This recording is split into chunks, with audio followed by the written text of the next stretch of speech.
Hello, I am Gregory the Poor Typist, and welcome to Hangin with the Poor Typist. So we're gonna be very low key today. Yes, I'm even starting a little early. So yeah, as you saw there, I'm gonna be hopefully gonna be typing on the Hermes 3000, 1965.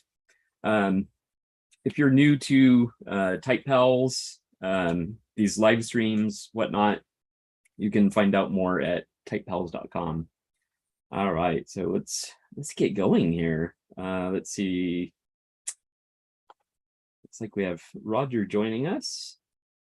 He's almost always the first one in, and I appreciate it. And let's take off that waiting room so people can come straight in. Yes. Yeah. But let me change my camera here to something a little more interesting than me. Yes. Roger, how are you? Are you there? I'm good. Yeah, I'm good. Yes. Excellent. Excellent. I'm just noticed you were online, so I have to configure my Zoom. Oh. And I was just talking to a coworker of mine who snatched a typewriter in front of me. Oh. We went to a street yard sale earlier today, and he was there half an hour earlier than I was. So he bought the typewriter. I didn't. There were, according to him, there were two more. The one was in plastic Olivetti, and the other one I didn't find. So, but I'm glad he bought them. I'm not so much hunting. Yeah. What typewriter was it? Well, I just asked. Optima Plana, sort of like an East German Hermes baby. Oh. I bet you would have loved to have that, right? Not really. Not really. My type.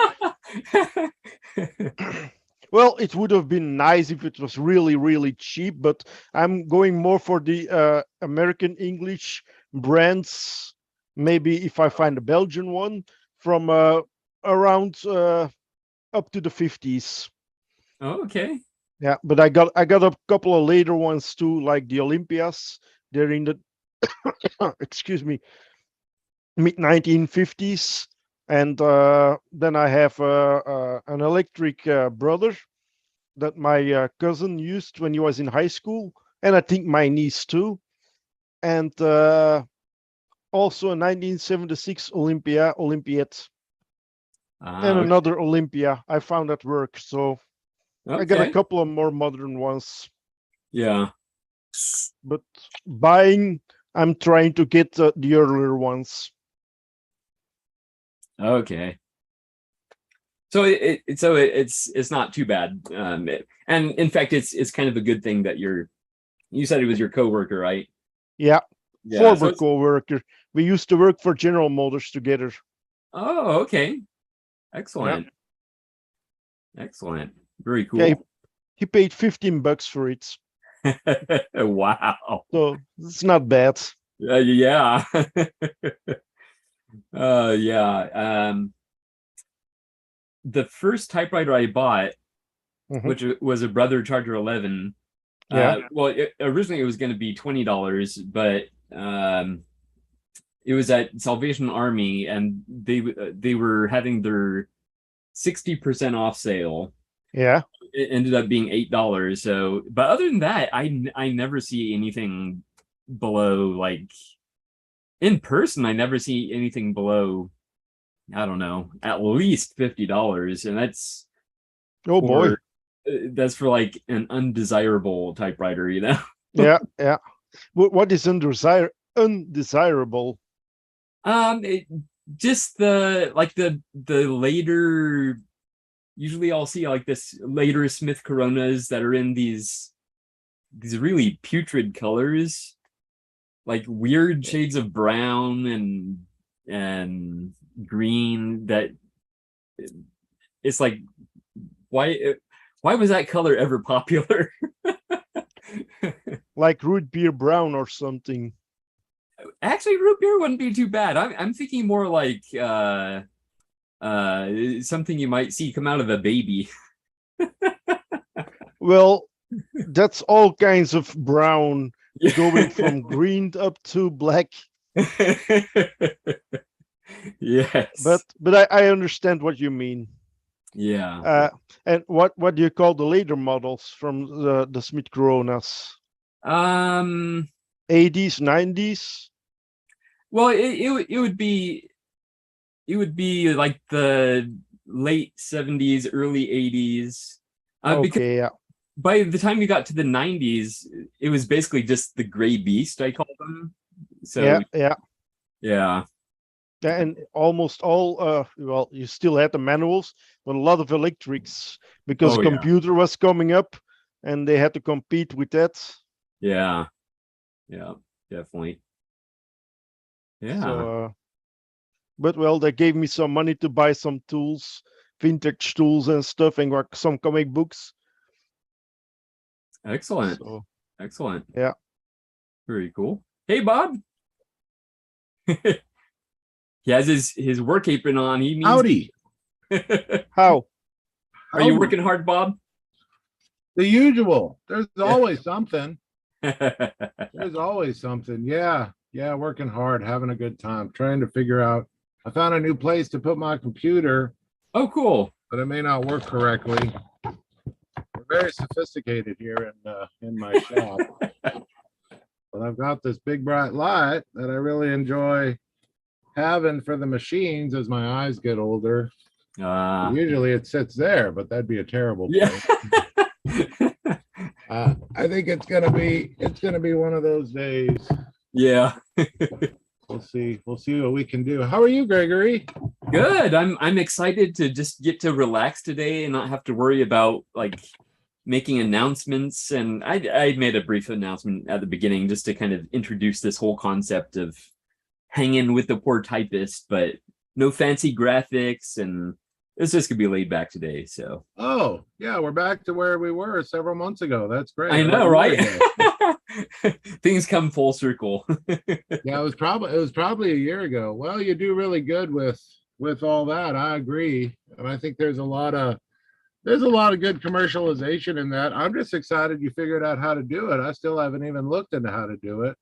MP4s and me just don't get along, but give me an MP3, I'm going to do just fine, right? Yeah. So it's definitely. Did you start this one at 9 o'clock? I don't even know. Like 8:50. Nice. For those watching. Oh, so this one isn't live streaming on. It is. Oh, okay. We're live on YouTube right now. Oh, well, I'll take it. I know I agreed to something when I signed in. I just couldn't remember what. Well, that's really cool. No, things have been great. Things have been crazy busy. It's funny how someone can be pulled in so many darn directions and be okay with it. I got a call last week that a machine was really broken at the at the museum where I've had my what do we call it, all summer long type in, that big interactive display. And so I showed up and the typewriter was fine. It just had a manual set over, manual ribbon reverse. So I actuated that. And then of course everybody love putting the line spacing to 3 and moving the margins, but put a does not operate sign on it. Well, it operates just fine. It's just someone's reset it all. So if you'd like to have it set for how we have it set up, then I thought about, just as an experiment, I kind of put black tape and I wrote, "Do not touch the buttons covered in black tape." And then I came back the next day, and of course that was the first buttons everybody touched. So there's no. You drew attention to those buttons. Right. I thought I'm going to try this because I've got children. I think I know how this is going to turn out. Yeah. So that was a fun experiment. I think in the future, what I'll do, I looked around and I've got a dozen or so Remington Rand quiet writers. So what I might do is just host a class for the people who work in the museum. And it's hard. This summer they had a lot of volunteers, a lot of docents came in, etc. But it'd be great to host a class and just go, okay, here's a Remington quiet writer. Here's how it works. This is a line spacer. This is, if I did that for half an hour and got everybody playing with them, then they would know exactly how that exact model works.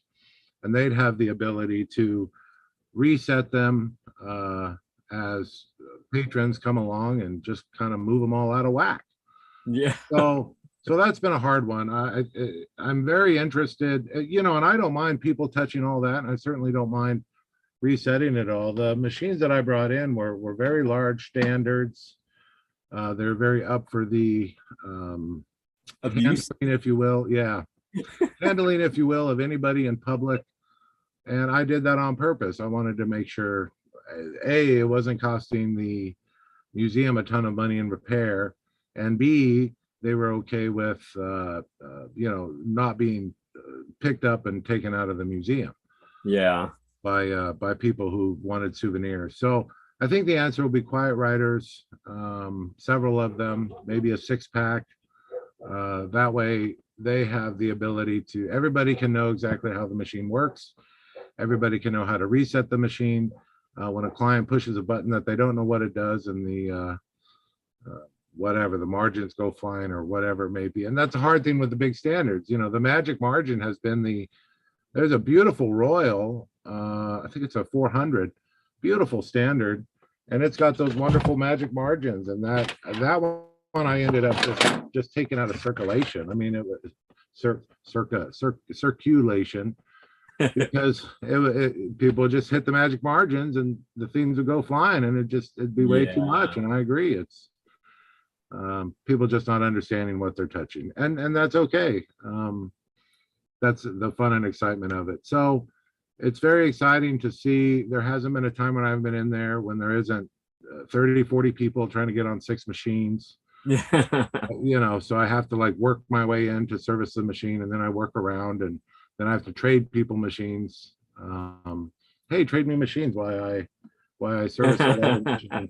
Sometimes it takes them a few minutes to realize these are my machines. This is my Yeah. There's really not a picture of me up in the museum. I know, right? Maybe there should be. I'm more than okay with that.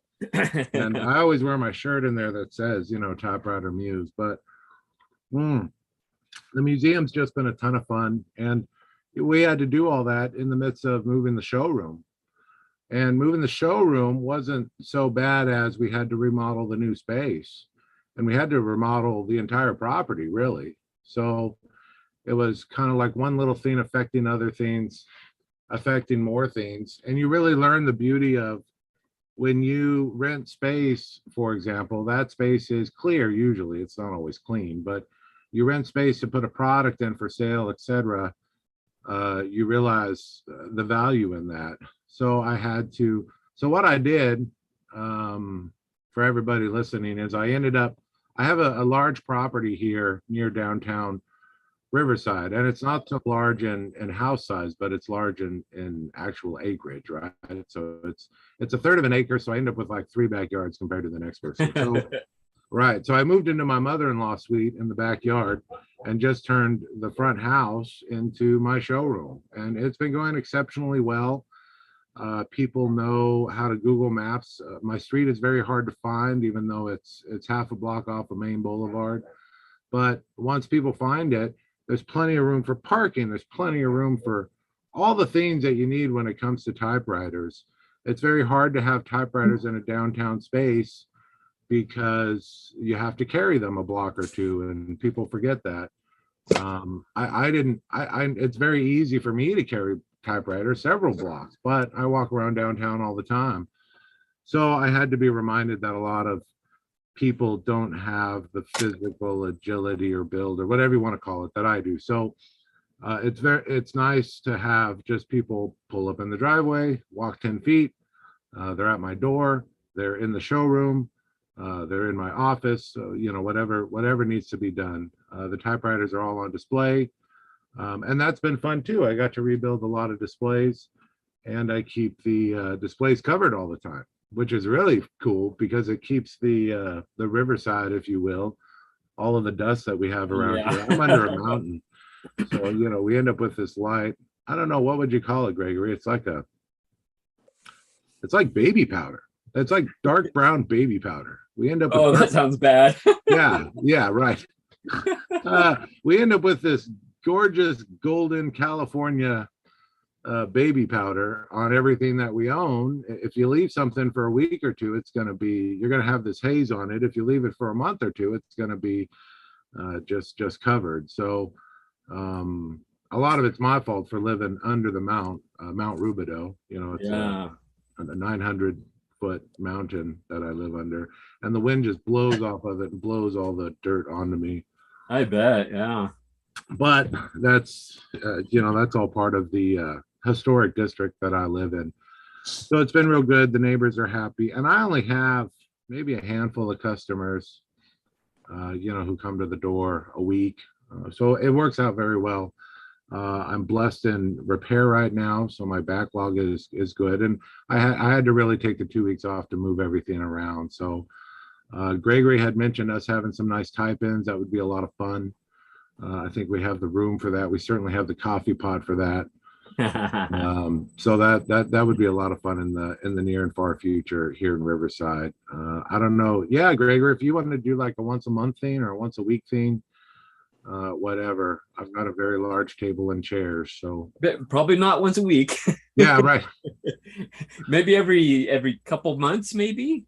And maybe even alternating between your showroom and the public library, because they have that amazing conference room. Well, you can rent it for 2-hour periods. I think that would be really cool. Yeah, amazing's an understatement. Oh, that community room downstairs, you mean on the ground floor? No. It's a conference room upstairs. Oh, upstairs? It's the one with the big wooden table and yeah. books. Yeah, I just did a big presentation last week in the community room that's downstairs in one of the, do we call it a leg? I mean, the darn thing looks like a spaceship. Do we call it a leg to their new museum?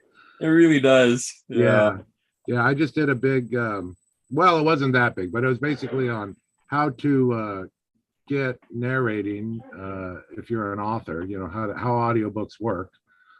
So it was very insightful. It was great to put out that education. It's actually on YouTube and Facebook and all that. It's through Inlandia. So it's basically just me standing in front of a bunch of people talking about audiobooks.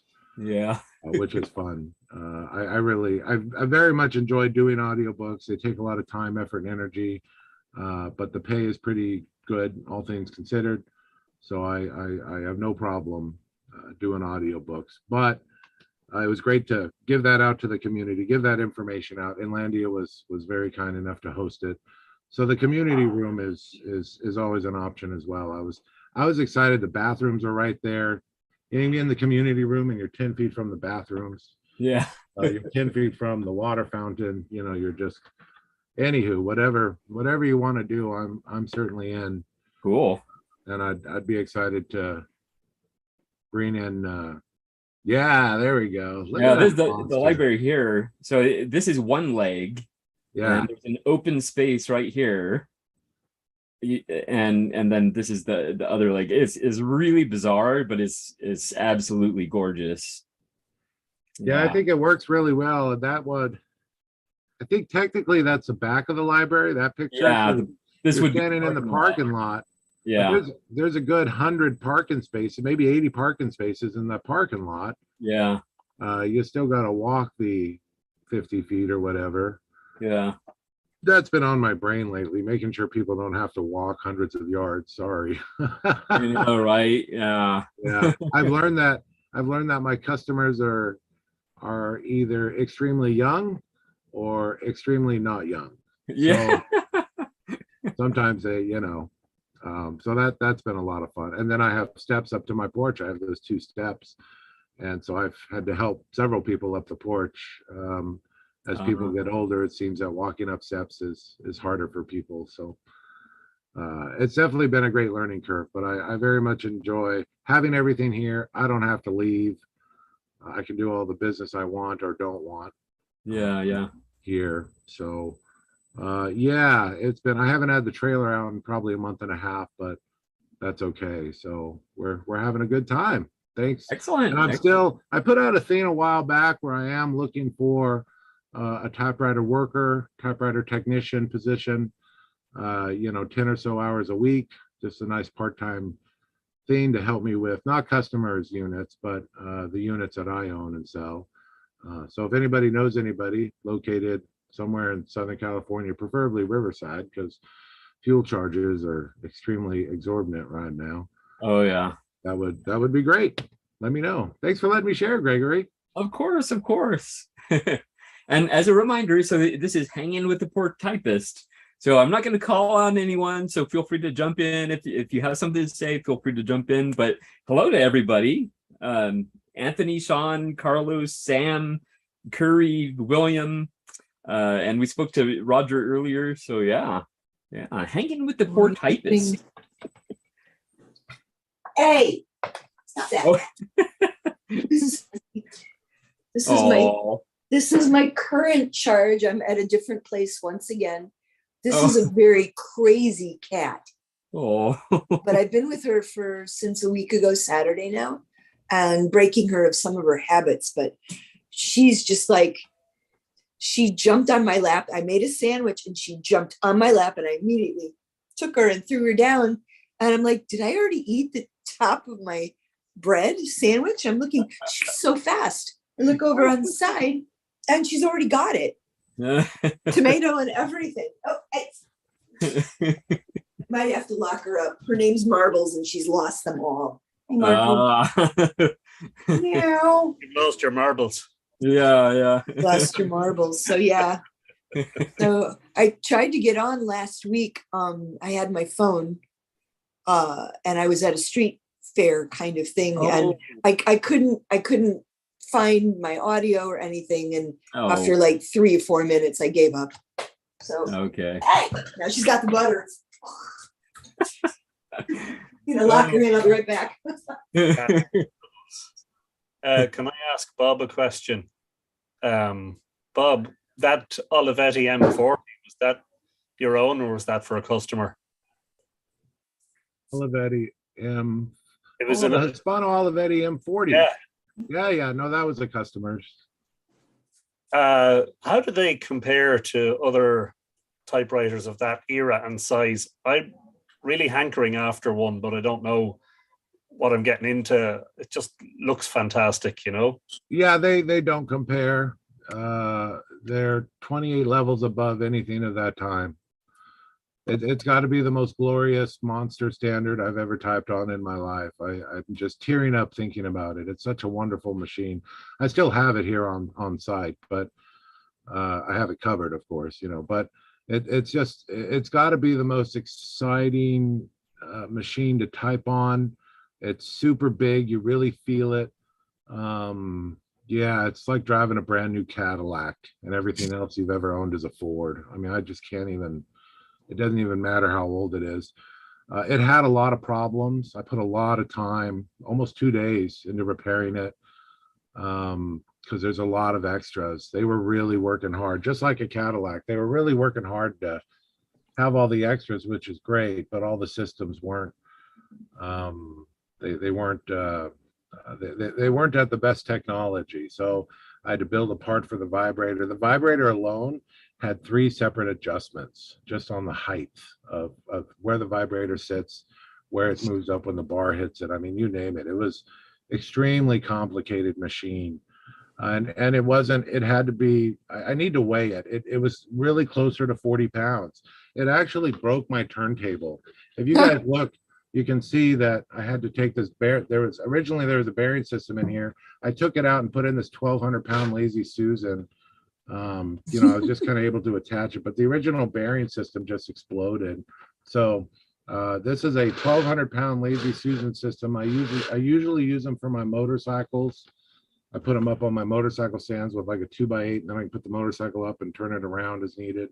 So Anthony, if you were hoping to be dissuaded from an M40, sorry, you have to find one now. They really are the most exciting thing I've typed on, but they do weigh 40 pounds. Lucky for me, I've got these big guns, and you can see they've gotten bigger just from my Popeye arms are huge just from moving that thing around. So I always wondered what the M40 stood for, Bob, but it means 40 pounds. Oh, well, there we go. No, I don't know. I'm just based on what you were saying. That sounds like that's the model. Right. No, I can't say Mega enough 40. good things about it. It's just built like a tank. It feels like a tank, but it has a ton of adjustment. It's certainly made like a Lincoln or Cadillac. It's made to keep someone employed because it constantly needs adjustment. Well, I'm not going to say it constantly needs adjustment. It's definitely something that's made to be serviced every year. The big thing for me, I know, was like all the rubber, the bail free spool was all made out of rubber. So it would work on the drama of that rubber. So I had to rebuild that rubber, in the handle. I mean, it was crazy. So everything, I had to whittle a few parts. I had to make some parts out of metal stock that I had around.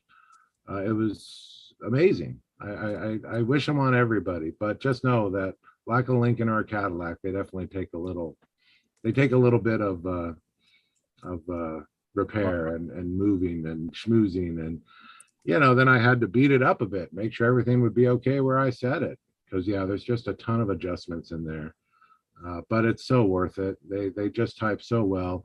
And you could really, I was looking at the variances on like the escapement, for example. You could really vary. It does not have a touch control, right? But you really can vary it in the back in the escapement. There's two separate adjustments. You really could vary how you want it touched. And I know the particular customer that it's for, it's kind of a hard typer. So I kind of set it up for him where he could really bang on it and get a good result out of it. So like I said, they're absolutely wonderful machines. And that was fun too, because I had to remember throughout the 2 days that I worked on it to take pictures of it or whatever. And then I was able to use those pictures and figure out how to use or how to upload different Instagram, stories, videos off templates, songs, whatever. Some of them got real popular. So that was a fun experience as well. I get busy working on things, and the last thing I think about is let me take a picture. I'm just way too busy running. I've got a very nice, very rare Corona 4 that I need to work on now that's going to go up for auction here soon. So I just don't stop and take pictures. I wish I did. Sean, you've been working on some really good stuff lately, I know. Yeah, Bob, I got a problem like you do. I just you get into it and you sort of forget about the other stuff. And I'm trying to force myself to slow down a bit, take pictures, document, and then post. And, whether anybody actually cares or not, at least it makes me feel good. It's a bit of a record. But yeah, hey, I understand, Bob. It's tough to do sometimes when you're in the zone. Well, I want you to know I care. I get real excited when I see the things you're working on. That's for sure. I mean, I get excited about all typewriters. I wish. It's funny how much I just go back to Instagram to the post. I just want to see pictures of typewriters, right? I know it's a sorry for the crappy word, but it's sort of a porn of sorts that makes me ultra happy and helps me to settle every day. And I see everybody's typewriters. And the biggest problem with it, Bob, probably like you, is you see things and you're like, man, I got to find something like that. And then you're into a new rabbit hole, a new focus, asking around, doing research, and so the addiction, each other's problems. Yeah, the addiction grabs a hold of you and you just can't turn back. Yeah. I actually have a question regarding pictures and addictions. Not about typewriters, but does anybody here use the Instax camera? Or has an opinion? I just point and click with my phone and I hope it turns out good. I just don't have time for any of that. So, well, I got a pen pal. I got a letter and she sent these cool little pictures in it. I'm like, what is this? Because I grew up with my father and his Polaroid. And what is that from, Curry? Talk, Curry, talk so we can see your full screen. Oh, who is it from? There you go. This is an Instax. But no, I just got this one this week from Dan Rubin. Oh, okay. And I've also got some from Ted Monk. They're interesting, and I want to use it in bringing it back to typewriters with my typewriter business because I like the vintagey look of it. So yeah, they're really. Sorry. You can buy the Insta Stack or whatever they're called. I don't know what the name of them. Like go to Target or Big Buy or Best Buy or whatever, or even on Amazon. You can buy the camera and you just buy the film, and it's a camera and a printer at the same time. So it just prints out these little small Polaroids. The other option is what I'm holding is an HP Sprocket. So I've It's a got little a Canon print. built, or It's like a little. It's It's a printer, right? Yeah, Yeah. so you just hook it up to your smartphone, take a picture with your smartphone, and this prints it out. So often when I write people, I take a picture of the typewriter I'm writing on, and I include it in the letter, and it just spits it out. This film itself, you can take the back off, and it's sticky. Yeah, the doctor's Oh, got, right, yeah. good to see you, by the way, doctor. Yeah. Hey, Welcome Sean. back. It's been a while. Yeah, so I've got the Nice Canon shirt, by the way. Ivy, which is the Yeah, version of the HP, Sam. Same thing as what Doc's got there. And basically it just prints a little sticky back picture out somewhat. I mean, it doesn't have that Polaroid look if that's really what you want. But Right, just yeah. buy a Yeah. separate camera for the Instax. At least this uses your phone, Bluetooth, prints it out, and then you can stick it or just Yeah. put it in your letter. And I I often tried- do that when I'm sending letters. I try not to use my phone too much, although my phone sailed off the top of my car on Thursday and I had to go back to find it, totally destroyed. So I spent a good 24 hours doing research for a new one because I worked market yesterday. I needed to be able to take Square and all that stuff. Right. And So I here- just, I like the separated thing. Here's So an which- Insta camera.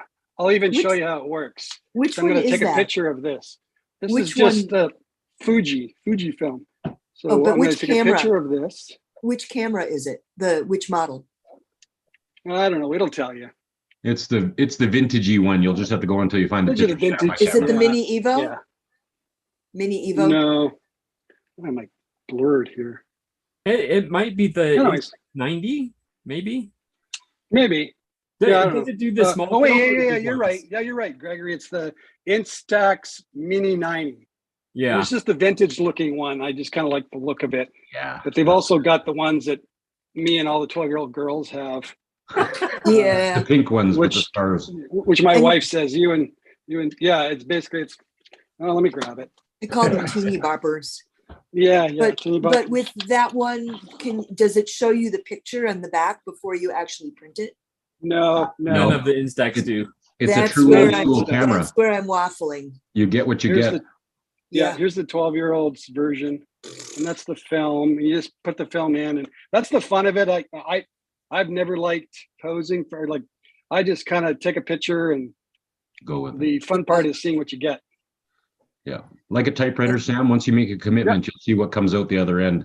Hopefully it's okay. Exactly. Yeah. I Yeah. did get one letter written while I was here, and it was on a table too low because this one was too high, and I'm sending it just messy errors and all because I needed to get it written. So I've been catching up on my type pals and people who I owed letters to. So, okay, thanks for that. We were talking about photos and then about things that oh, I want one of these. Now I have to have one and, and all that. But I want to use it in relation to, oh my gosh, Angela. I want to use it in relation to my business. It's a business buy. But Also, just one thing, curious. one thing to take note with those Instax cameras is I don't know the camera terminology for it, but it has the viewfinder off to the side.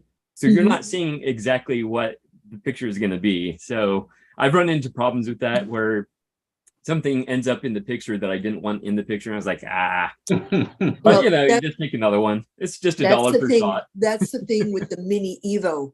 You can look at it before you print it, but my analog side is kind of like, I don't know. That's like when I was writing the letter, it suddenly started to rain and I went, OMG. And I typed it. And I'm like, oh, is that even legal to be typing on a manual typewriter, 1928, and using text speak? It felt a little weird. So, Yeah. so anyway, I was just curious if anybody had them. I'm still trying to figure out pros and cons. And should I spend, over $200 for a camera that might just be a fad?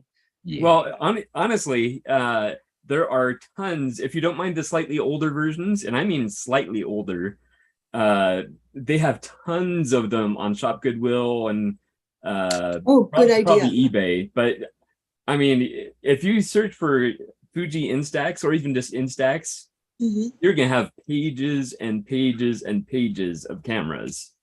They have Yeah, tons of I've them. poked around a little bit, but my dad's going to be here in like a month, and he still has one of his Polaroid land cameras. Says he had no idea that there was still film available. So I'm like, well, you want to feel like packing it. But it's cool. So I could play with it, and it's like my dad's, so it's like an heirloom type thing. But I like the Instax. They're small, they're cool, and the land camera is almost as big as a typewriter, that one he's got. So I have to limit what I bring out to the street with me.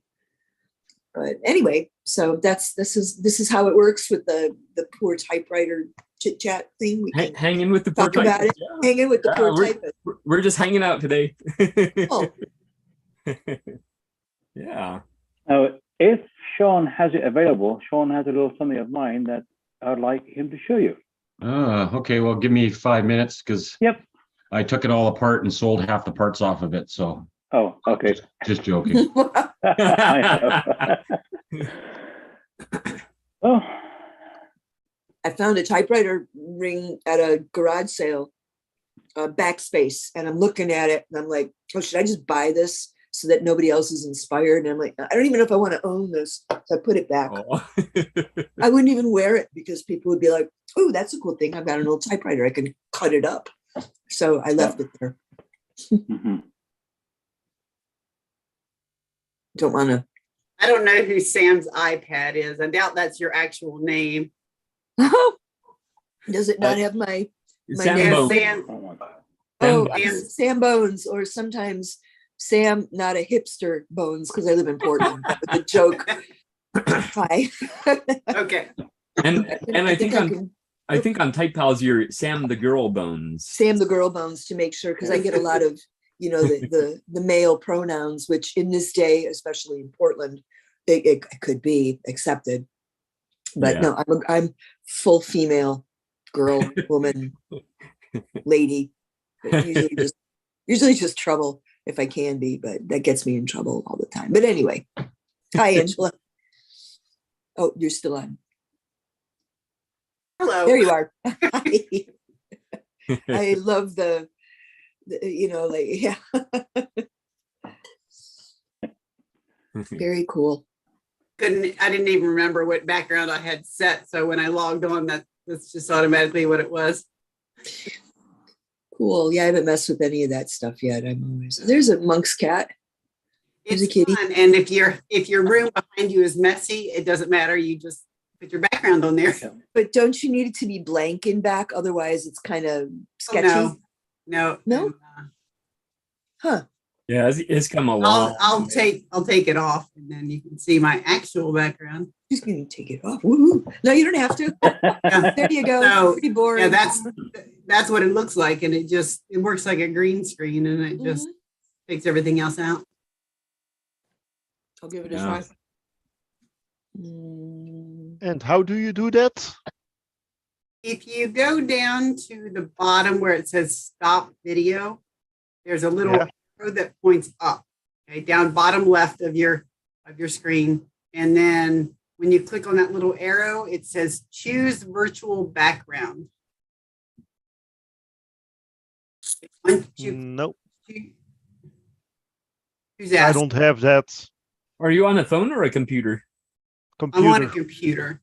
How about who's talking? I don't see. Roger, I Roger. don't have a camera yet, so Okay.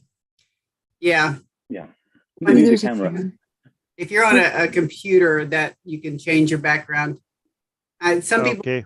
your computer's older, it doesn't work. So I don't know. This is Yeah, mine. I have a oh, shit. like a Logitech 970 something, and Yeah. apparently my device doesn't support virtual backgrounds. At right. least that's what it says in Zoom. So Mhm. It's fun. it's So fun. So When you're I- saying that. So you're saying that a Tandy TRS-80 would not have that feature? No, I can guarantee that. Yeah. It has green screen. Or was it amber? I don't know. Mine's a non-gate array, so it's got a white screen. Oh, white. It's Ooh. one of the really early ones. Okay. Okay. But yeah, so I can guarantee it. I know all about that thing's communications abilities. I even soldered a new RS-232 chip in there to make it faster back in 1991. But Wow. really got the speed out of that 1200 baud modem. Yeah. How about that one? Excellent. Very cool. Oh, Yeah, it lots goes of people backwards. joining us, and just as a reminder, this Hangin with the Poor Typist. So feel free to chime in at any point. I'm not going to call on anyone, so yeah. I'm in Great. Virginia. I'm in Virginia for 2 weeks, which is why I'm able to get on here again, because my internet is just too slow in Maine. I've been able to watch some on YouTube, but I haven't been able to actually join. Okay. Yeah. Good to be able to be here, and you can see that I'm here. Yes, exactly. Like that one. So I'll show what I picked up for William. William's about an hour and a half south of Calgary. And so as typewriter community folks do, he emailed me and said, hey, I bought some typewriters. Can you go pick these up? And I said, absolutely. If I get to touch other people's typewriters, I'm always all over that. So I whipped down across the city, picked these up. And William was a smart guy. I wish I had paid more attention. So there's a nice Type Bar electric with a very unique sort of paint and decal coloring that I have not seen before. So it's a Smith Corona Type Bar electric, and yeah, made in Canada, so it is a Canadian unit, but it's all locked up. Like the type bars are all gummed right up. So hopefully it's not a belt issue, but I'll free up the type bars, William, and hopefully it'll be okay. I mean, who knows? But if you want, unless you want me to leave it all locked up for you. Either that, or that can be a project for this fall once work slows down in my shop. Okay, I'll have to stop myself from touching it more then, but yeah. And it's got the key and the original thingy too, which is nice. Mm-hmm. So yeah, always nice to have a key. I know some people put a lot of emphasis on that, but I like it. I think it's good. Now, what does the decal on the side of the machine say? Yeah, so the decal says Calgary Business Machines. And yeah, I'm going to run that address just to see what's there. 31 23rd Ave Southwest, just to see where that was. But yeah. But oh my God, these things are so heavy. Especially when you're sitting. Yeah, especially when you're sitting. Yeah. So nice Made in Canada unit, and it looks pretty clean. So it's been in its case for a long time. Mm-hmm. My bet is that address is going to be a cannabis store. The last few addresses that I've looked up for old business machine shops, the cannabis store. I'm like, Hey, really? Either a cannabis store or a liquor store, one of the two. Yeah. Something that brings you joy. Oh, you just go into Thai Google Maps, restaurant type or a in the address, sushi and there you go. Yeah, so there's that one. There was another one as well, but that's out in the garage. So I'll send you pictures of that one. But this is the exciting one, I think. Really.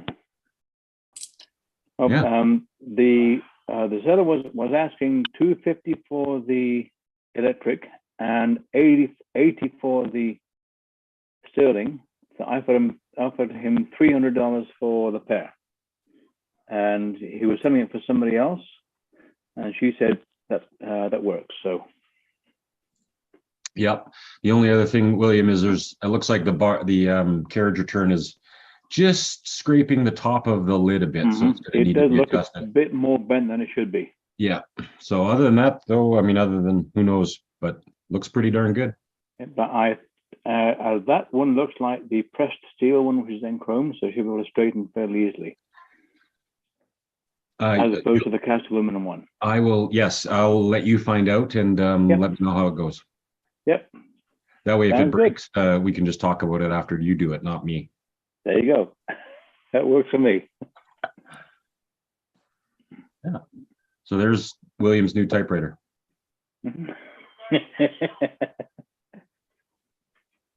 Cool. Thank you. You're welcome. My pleasure. Anybody else need me to pick up a typewriter for them? Anthony? You're a little bit far away from me, Sean. That's the only thing, you know. I don't mind shipping at your cost. Yeah. Neither would I, except for there'd be no guarantee how many airplanes it would be thrown into violently on the way. I pack really well. If you have an M40 though, like seriously, you know. After Bob talked about it the way he did, I'm going to be looking for one too. So I'll wait till you get yours first. We'll fight over it. I've been really wanting a not the M40. What's the other big Olivetti with the big steep forehead? Not the Graphica, but like the Lexicon 80, or anyway, the big Olivetti standard with the big sloped front. Didn't Curry have one? Anyway, I really want one of those. Lexicon, isn't it? Yeah, the Lexicon. Yeah, I think Lexicon. The Lexicon 80. Yeah, I really want one of those like super bad now. And I'm not sure why I want one so badly, but man, I just think they're so awkwardly awesome looking. I just watched a video on YouTube of a guy typing on the M40 and just instantly on a video just said, yeah, that looks like the one. Yeah, your rubber arm is very soft. Yeah. You know, and obviously it needs a considerable desk and something that can hold weight, you know.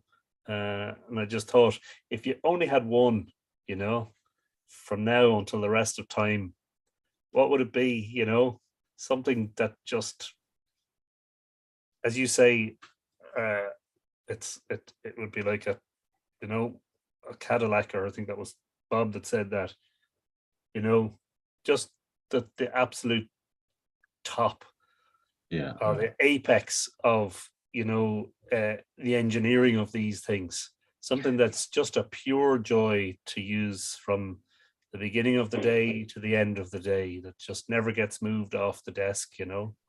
Thankfully, you don't have to answer that question, Anthony. You don't have to limit yourself to one. And I mean, I can't even imagine doing that. Yeah, that's the question. Are you ever actually going to limit yourself to one? No. I mean, typefaces alone, you need to have a few, so you have some choice in typefaces depending on your correspondence style. Mm-hmm. Yeah, they're Your not premise laws. is You flawed. can have a lot of them. Maybe if you got moved into an old folks home and they told you couldn't have more than one, that'd be about all I can think of. I'm going to die in my house with my typewriters. Bury me. There you go. Well, I was just thinking. Bury the entire house. Yeah, good idea, Roger. Told you I need to build an extension. But the historian David McCulloch. Yeah.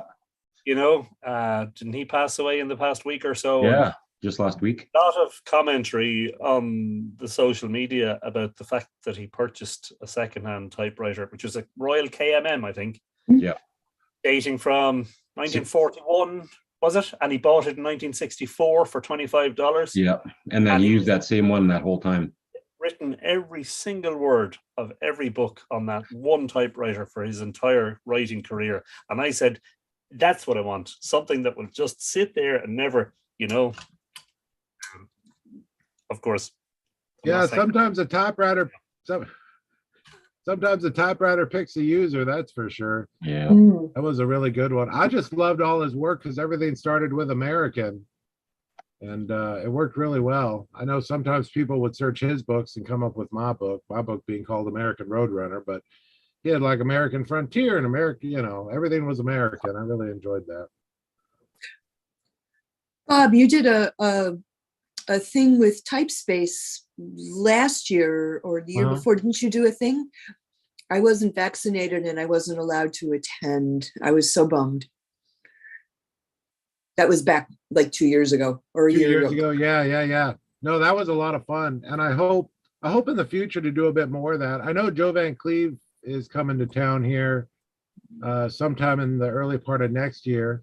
And I told him, Gregory and I, my buddy Aaron in Los Angeles, we're going to make a big deal about it. So, you know, he better be ready. He's really excited. I told him we're going to set an air mattress in the middle of the showroom for him. So that'll be him and his wife. So I think we're gonna have a good time with that. There needs to be a lot more of that. The transfer of information for typewriters or anything sometimes gets very electronic. I have people who message me often, and I had someone who messaged me last week and said, "Oh, I haven't seen your trailer lately. Do you still own your trailer?" Yeah, you're right. I haven't posted on it in a month and a half because no one's paid me to take it out, right? Like it's just how it works out. So I think if you have real in-person ability to have someone like Joe Van Cleve come to Southern California, and whether we host them in LA or host them here in Riverside for people, I think things like that are very exciting. It's great sharing of information. If you happen to be in the area, yeah, make it happen. I'm just up north. Say what? I'm up north in Portland. You're up north? Yeah. Well, and I know I've had other people call me, just shop owners, typewriter shop owners. Hey, Bob, I've heard your show. I just wanted to chat with you and introduce myself. Here's what we're doing. And I just think, well, what you're doing is very exciting. I'm going to jump on a plane and haul across country and see what you're doing. Yeah, because at the end of the day, all we can really do is throw stuff against the wall and see what sticks, see what serves the community. Yep. Yeah, I get a lot of people calling me for electric typewriters, and I don't do those.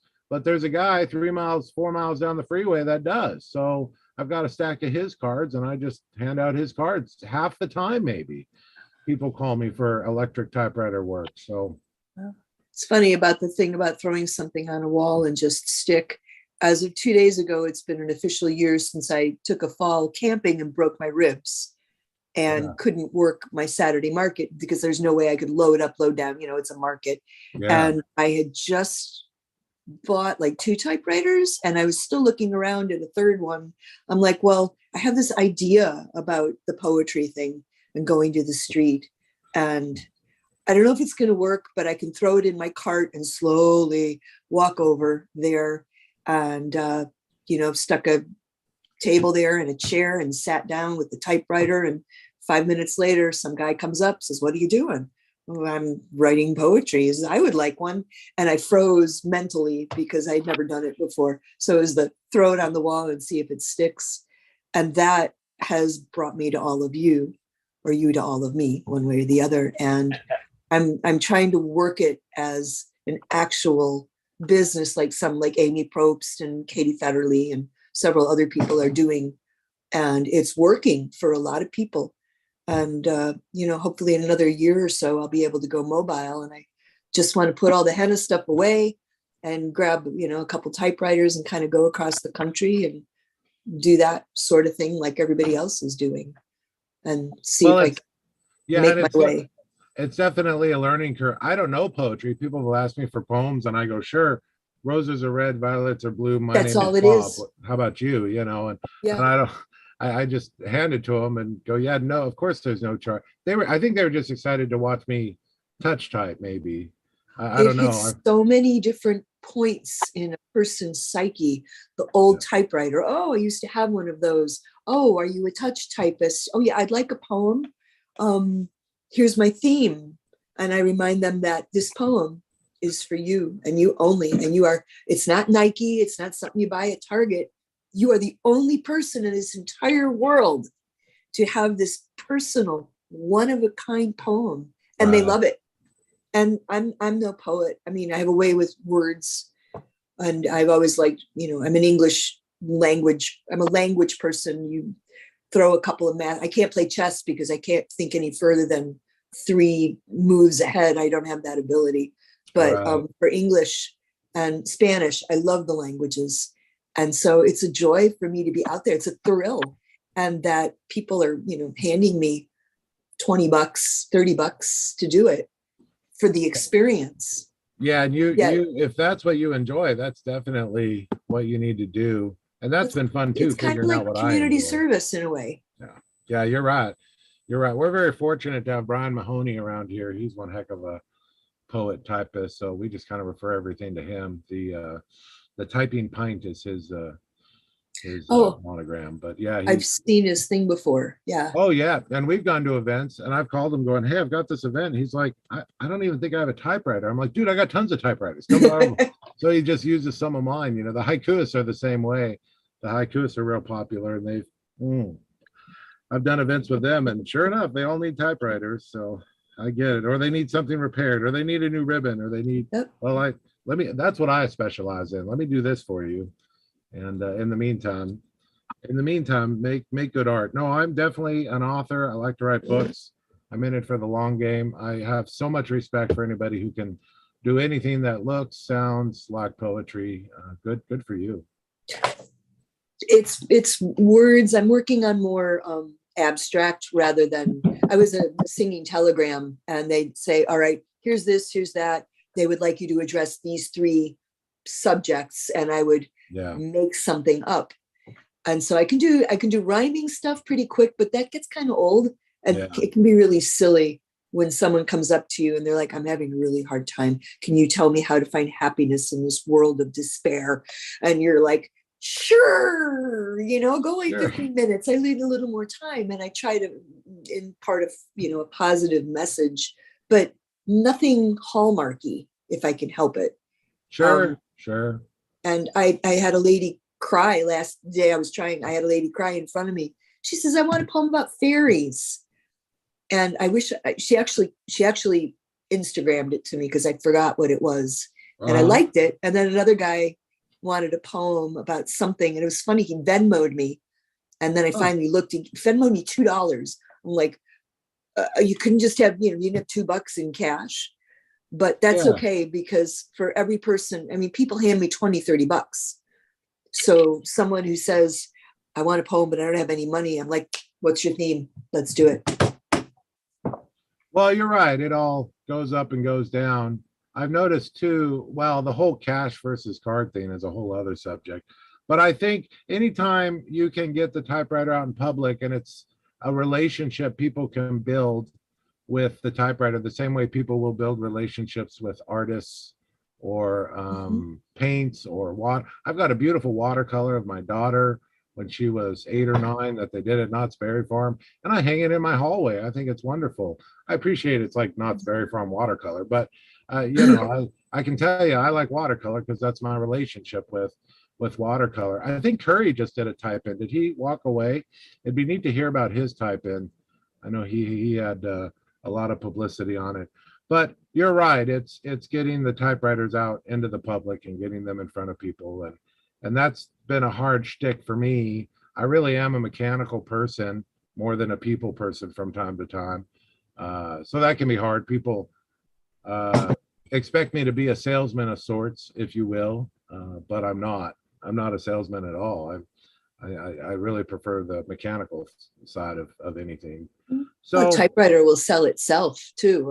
You can direct them around and find out what it is that they want and try and match it up. And maybe they want that yellow one that isn't the fastest typer and not as nice as another one, but it speaks to them.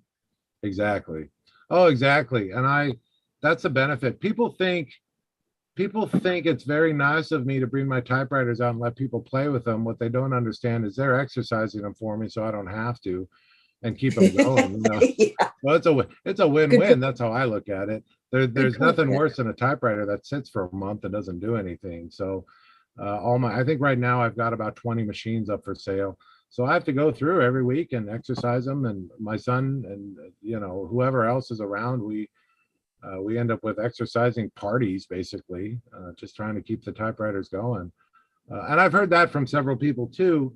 A lot of times you go to a typewriter shop, they'll have the typewriter that you may or may not want, but it hasn't been used in 10 or 20 years. And if you want it, come back and pick it up in a week. They have to service it, etc. Yeah. They like that my machines are all out. They're all tangible. They're ready to go today. But that takes so much effort. It takes so much energy compared to the next person, compared to the guy who sold it brand new, who just had all of the same machine sitting on a shelf, or maybe 3 or 4 different models, whatever.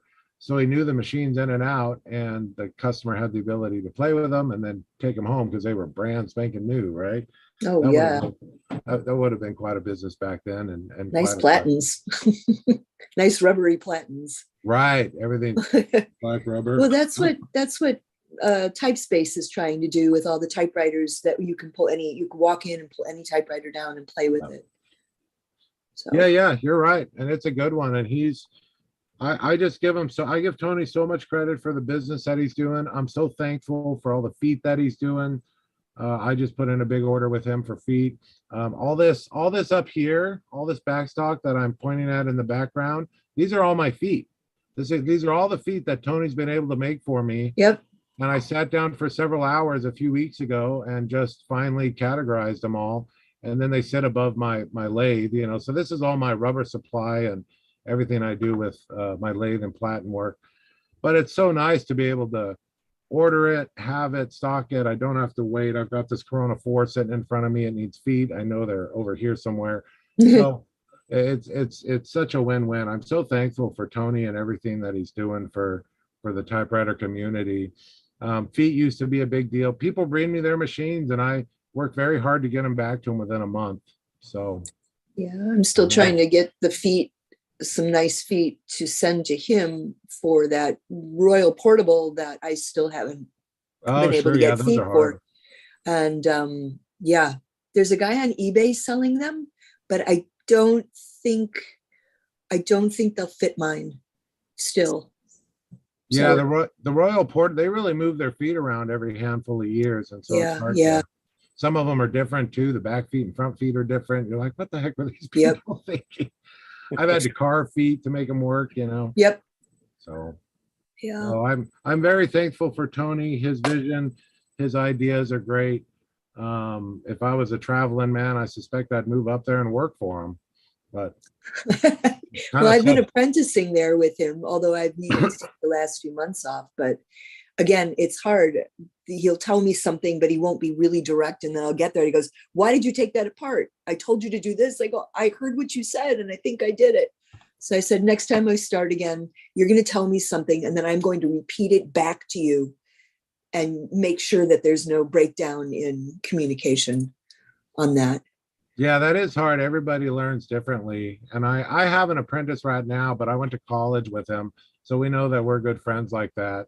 And he's good at learning he looks at it as learning my way of thinking, right? And so but I've had a few people approach me and I just look at their way of learning and I go, I'm just not that much of a teacher. So I give Tony a lot of credit for, I used to work on all my own cars and motorcycles, so I can, manage, doing everything. But he makes me do it on my own typewriters, so that if I screw it up, it's not one of his investments. And then I get my own typewriter is, nice and clean and working. But anyway. Well, the end result has to be the same: a good imprint on a machine that feels good to type on. It's nice when everything works. Sometimes the margins, well, getting tabs working on some machines is not always doable for me. And so I know to date, out of the hundreds of machines that I've repaired for people, there's been a few of them I sent out the door going, this tab system doesn't work. It was just jamming up the escapement. I just took it out, or I preset the tabs for you because the tab setting, it's a very complicated circuit. So I've done that too. And they're like, great, that's all I would never use a tab anyway. No biggie. Okay. Yeah. Right. Yeah. You just never know. There's always pluses and minuses in how we as people build our relationships with the machines. So it's the human experience. Yeah. Good for you for getting out there. Good for you for hanging around someone like Tony. I think he's doing really great things in the world of typewriters. So it'll be exciting. And I look forward to traveling around a lot more, and whether I'm giving talks to people or whether I'm just seeing how they're doing it and seeing how it can relate to how I can do it. It'll be good to go. Being in one location now, like I am, definitely makes it easier. I don't have to, transport as much. I don't have to, I still have the trailer ready to go if somebody wants it, needs it, desires it, services, or has the ability for me to set up somewhere cool. It just takes a ton of money, It takes several $100s to move the trailer. In gas and employees and all the things. Oh God, yeah. So I can lose a little money. I just can't lose all my money. Maybe you'll swing back through Portland again. You can just make a trip up. Yeah, I'm usually up there every other year. My aunt and uncle live up there. My buddies do a big motorcycle ride, so I usually ride up there every other year. The last, I think I've done that the last 6 or 8 years. So yeah, my cousin's up there. No, I really enjoy the area. So I'll definitely be swinging back by there. Yeah, probably next year. So we'll see. Who knows? Well, Maybe I'll get swamped or blessed with business and not be able to move. Who knows? yeah. Well, if I make it down, I've been wanting to get a hold of my aunt and uncle in Napa. My uncle has my mom's typewriter. It's in the garage. He doesn't know what it is. I've been begging for him to let it go, and he's just fluffed me off on that. So I think I actually need to show up in Napa Valley and say, give me that typewriter. Yeah. And then, then I'll just keep going south for a little bit and Napa. Try not to go to Mexico because I don't leave when I go down there. Oh no, we're a good 2 hours from Mexico up here, hour and a half or something. Yeah. Yeah. Oh no, I just crossed the border and I just keep going, and then I'm like, okay, I need to get back home. Yeah, it sure is pretty down there, and we'll have to see. Apparently, my apprentice just took a trip down there with his family, and boy, they've got typewriter shops all over the place. Oh. They're all Hispano typewriters. People are still using them. It's still a business of sorts there. It's probably no more popular than skateboarding, but whatever. It's a business. Well, you still have it's still the old school where some people, especially in your more indigenous communities, do not know, maybe they don't speak Latin Spanish. They only speak their particular idiom or whatever, and they need to write to somebody. My first trip to Mexico City in the 90s, they were set up in one of the parks, all these people, and they were there with their typewriters so that they could, write a letter for somebody. Of course, they probably only got the equivalent of like 25 cents per, but it was pretty cool. How artsy. And I'm excited to go down there the next time, and I'll be totally like, where's the typewriters? Might have to ship some home. Yeah, that's what I would do. And they all have the Spanish keyboards. Yeah, I have two of them like that, actually. Yeah. Well, my apprentice is very bilingual. Mm-hmm. So that's fun. It's fun to watch. I'll type something and then he'll type it in Spanish just to show me what it would look like in Spanish. Yeah. And so then I'll try just a ton of characters and a ton of different symbols. Say what? The diacritics. Right. Yeah. Right. Oh, yeah. Well, the keyboard layout in Espanol. The layout on both of mine are QWERTYs, regardless. Right. And it's just all the dead key, all the different diacritics are in places. I keep switching typewriters, and then so I'll do another one and you'll get a bunch of something other than, I'll be doing an apostrophe and it's something else. So when you switch them and the keyboards change it, and then I get on my computer here and I'm like, why is that not working? But the Spanish layout is still the same, isn't it? Or is it different in general, other than the diacritics? Is it still, they're all QWERTYs, right? Still? Yeah, I think they're all, I've always seen them as QWERTYs, with the added tilde, and all the other cool things. But it's great to throw the punctuation in just to see how it would look in Espanol. I have no real education, which is funny. Yeah. So one of my best friends is very bilingual and into typewriters, and half the time he's talking with people I have no idea what he's saying. All I know, he's saying this Bob Marshall's a quack, go elsewhere. I don't know, right? Oops, lost you there. Yeah. Gregory, I think you got to meet him. His name is Ivan. He's I think he was at my opening. Yeah, he was at my opening when you were there. I don't know if you guys have the guy's extremely bilingual, and it's great to watch him. He can talk to somebody in Spanish and know where they're from, how to talk to them, it's very interesting from my point of view, right? Yeah. So I've lived down there and I have a degree, and I was a university level tutor for 3.5 years when I was getting my degree. And I love it. I'm actually going to take a refresher because I'm debating again about possibly going back to get a translator education, traductor, because I'm falling behind on my grammar a bit, but it's like $10,000 really. And I'm not really interested in medical transcription because I don't really want to be telling people in Spanish that, by the way, you've got cancer and 3 weeks to live. I want to do something artistic more with it. maybe I don't know what, but I don't know. Translating novels or something? Translating novels or something, or poetry or something like that. Novels, poetry. When I'm reading some in Spanish, I just saw something this morning about, I was reading Yahoo, and there were, in Europe, because of the droughts, there are these stones that are being uncovered, stone seats with writing on it. And it's like, if you see this, you should cry. Or when you see this, weep. And I was looking at the language, which I think is in German, which I don't speak, but I was reading the form of it. And I think it wasn't actually literally translated. You could say weep or cry, but I'm already looking at it going, so yeah, if you see these seats, there's a drought and trouble's coming. It was an interesting archaeological thing. Hey, that's cool. That's really cool. I think it's all practice and immersing yourself in it. I've been learning Morse code the last few months just for the fun of it. More. Really? Yeah, Morse code. Yeah. Anybody More, else? Morse code. A ham Right. license, Bob, have you? Say what? Have you got a ham license? No, not at all. And you're learning Morse code? Yeah. Wow. Americans, we do what we want. If you need to practice, I know Morse code. Oh, that's that great. would be so cool.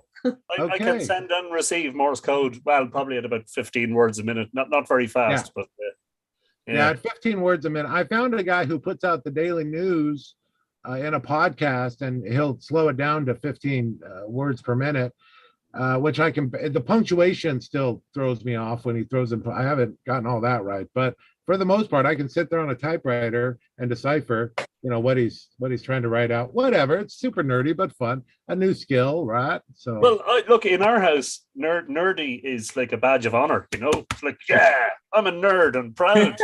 Oh yeah. Well, it's funny because Ken, who's on here regularly, is it Monkey? Don't know how to pronounce his surname. Ken is a ham. He has a ticket. It's just unusual for somebody who isn't a ham to want to learn Morse code. We're actually the only group. We're the only body of people left in the world who regularly use Morse code. I mean, it's all gone from aviation and right. The Navy and sailing and all of that. It's completely replaced by modern technology. So we're the only group of people actively still using Morse code. Well, do you have? Where are you located, Anthony? I live in Ireland, in the Republic of Ireland. North or south or? In the Republic, about 30 miles north of Dublin. Understood. Okay, yeah. I apologize. I haven't been to Ireland. I've studied it. I've been to England and learned a few things. It's very small. It's smaller than most states, Oh yeah. And so in America, here in the United States, believe it or not, you do not have to know Morse code to have your ham license. They shut that down several years ago, right?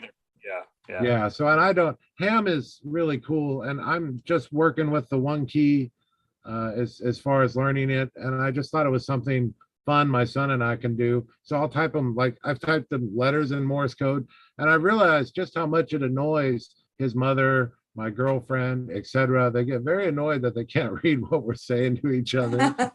There are advantages, yeah. I mean, during amateur radio, especially during contesting, there are contests in amateur radio, and with a Morse CW, we call it continuous wave. With a CW contest, all you can hear on the spectrum is a mass of this noise. Nobody else in the room knows what's going on. I'm sitting here clacking away. Sometimes at 30 words a minute in a contest, logging calls, and nobody else knows. And I'm just blissfully I think it's brilliant. I think it's just fantastic. But it is, as I say, very unusual for somebody to want to learn it who's not. Well, have you any other interest in radio telecommunications, or where does this interest in Morse come from? We're collectors in nerdy things. Yeah. No, I did tube technology for many years. It was in the musical amplification. I had a fairly large conglomerate that repaired musical amplification gear. So I understand all that. I don't think I reckon I'm gonna have to find a way to get into radio or ham radio or to chat with other people via Morse code. I just looked at it very similar to learning to type. I already know the language. It's just converting the language to a different way of writing. We don't remember learning to write as children, but I'm sure we can all kind of remember, like, okay, this is the letter A, and we wrote out the letter A 100 times, but we'd use it every day. And so that's what I'm really working hard to do with the Morse code. And I've been on the site CW, I've got it saved here, CW something, but I just have an app on my phone. So when I'm sitting, waiting, taking a break, lunch, whatever, I'll just sit there. Obviously I can send it better than receive it right now. And I'm just kind of learning it at the same way I'd learn a card game. It's much more complicated than I thought it would be. It's much more complicated for my brain to understand the lettering, but I figured it out touch typing, so I might as well figure it out via Morse code, right? That's just something fun. You're right. I'm always learning. I always want to learn. I always want to get better at whatever it is that I'm doing. And I've learned too that some people aren't like that, but I am. And so the older I get, the more knowledge I really want to have. And I suspect I'll have my ham license someday, but I guess the next thing you'll need is a mill writer. Is it what? A Navy mill, a typewriter. That's the product that they use, or? Now, the next thing you'll need is a Navy mill writer or typewriter, which was designed specifically for. Oh. You know, I've repaired a few of those. Yeah. Which is fun. You know, it would be a lot of fun to do Morse code to typewriter, even if my son and I did it as like a demonstration at like an old time days, or you know, just something to show like, this is how Abraham Lincoln won his war, whatever, right? Some aspect of that would be fun. I don't know. Yeah, we'll see. So. Hey, you never know if you're ever going to get washed out to sea when California drops into the ocean and the Navy needs Morse code to communicate. Can save your life. Right. I can type and I know Morse code. I saw a movie last week where the guy used Morse code and to save his life. So yeah. Anyway. Yeah. Why not? Well, thank you for the offer, Anthony. Yeah, maybe we'll get a sidebar chat going someday on what kind of cool equipment I need to pick up. Yeah, well, you can, I mean, one of the things you can do, you don't have to transmit. One of the things you can do is be what they call a shortwave listener. All you need is a shortwave radio and a length of wire, Right. I'm just listening there. I don't know if you can hear that. No.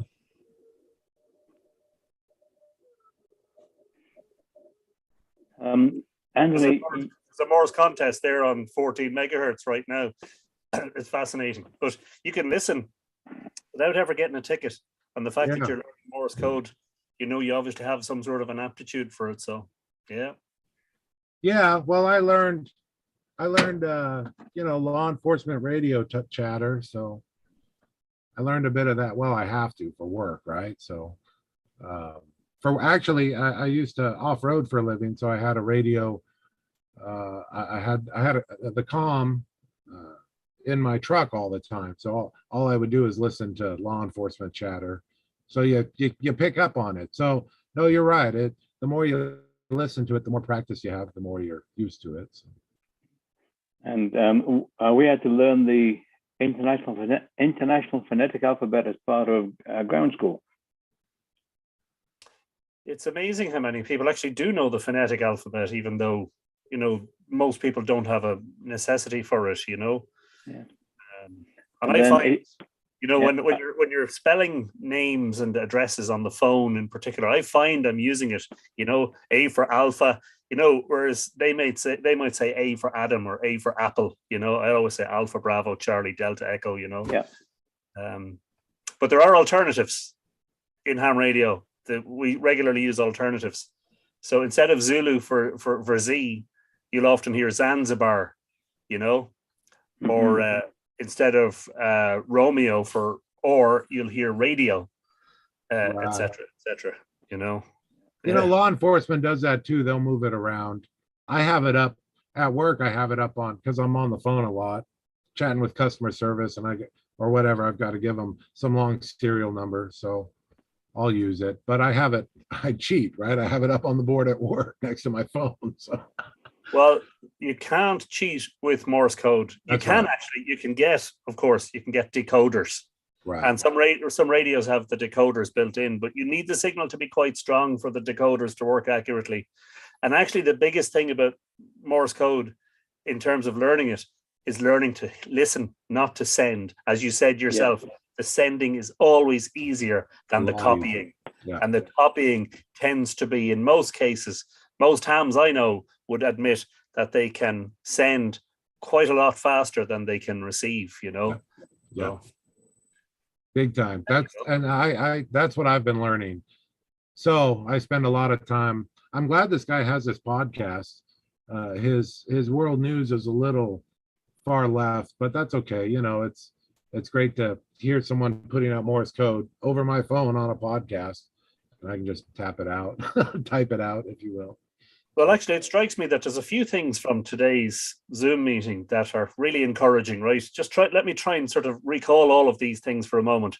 Bob, you said you're hiring a person to try and train them in typewriter repair, which of course is passing on the skills to the next generation, right? Well, no, it's not that. It's just a worker position. Well, I know, but I mean, quite likely the person who ends up in that job is going to fall in love with typewriters. I hope so. Probably going to become an ambassador for them, you know? Yeah. We talked about the Instax cameras, and the fact that the Polaroids are coming back in popularity, you know, at a time when we have such easy access to phone technology, and we can share the idea of actually printing a very small version of the photograph. You know, we were talking about Morse code. Do you know that the United States in particular has more, I think, young people coming into the ham radio hobby than any other country in the world, which is, again, very encouraging. Something that's often said about ham radio, and it is true, but it doesn't get used very often, is that in the event of a disaster, especially where power grids are out, ham radio is a reliable form of communication because you can operate from a battery, you know, you can operate from a car battery, you can operate using simple antennas like wire antennas, and shortwave, the nature of shortwave is that generally some part of the spectrum is open for long distance communications. At nighttime, it tends to be the low frequencies, like the 80-meter band or 85-meter band. Right. In the daytime, the higher bands, you know.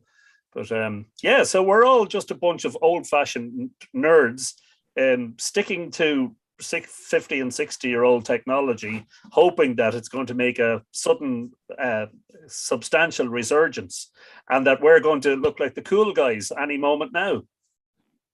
Probably not. But in the meantime, no, I think you really nailed it on the head.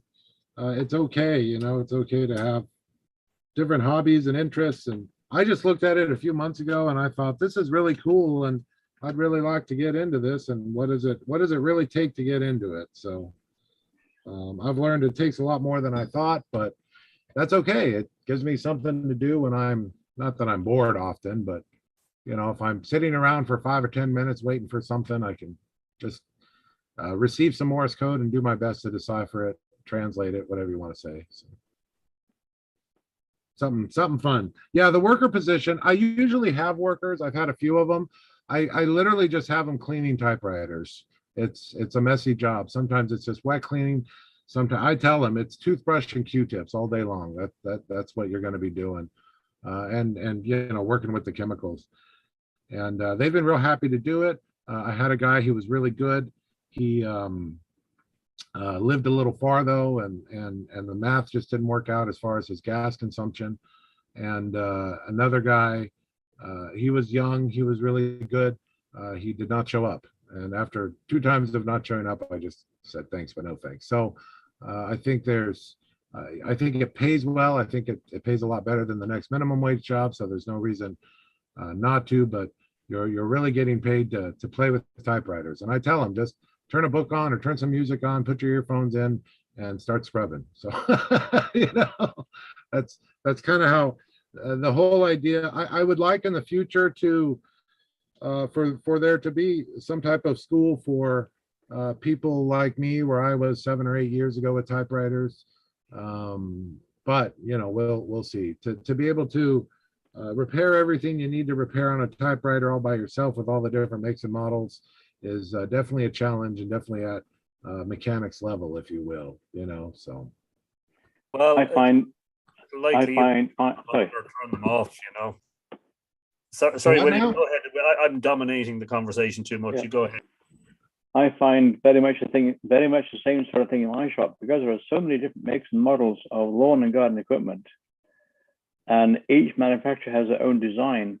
And of course they need proprietary parts and some general parts. You've got to have parts in stock, and almost have to change your mindset with each different machine you work on.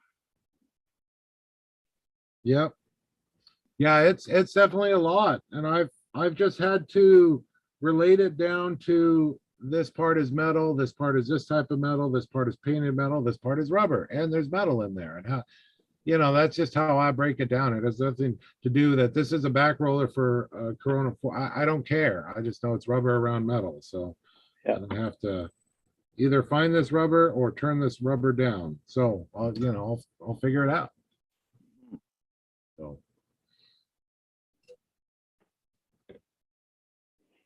And as going back to communicating with a customer.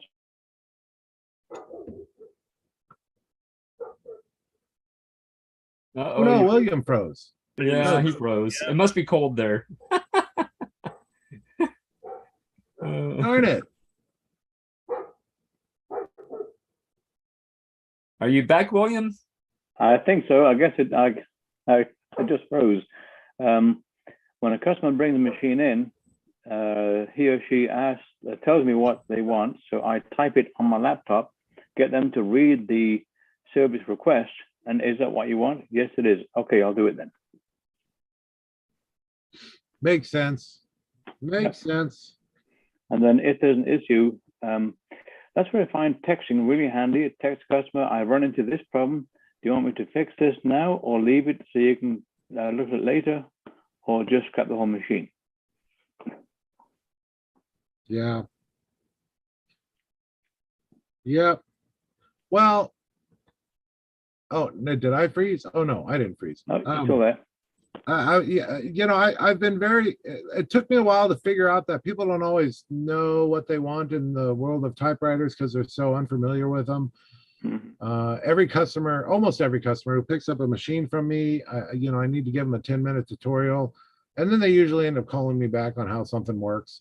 I thank God for people like Joe Van Cleve and Ted Monk.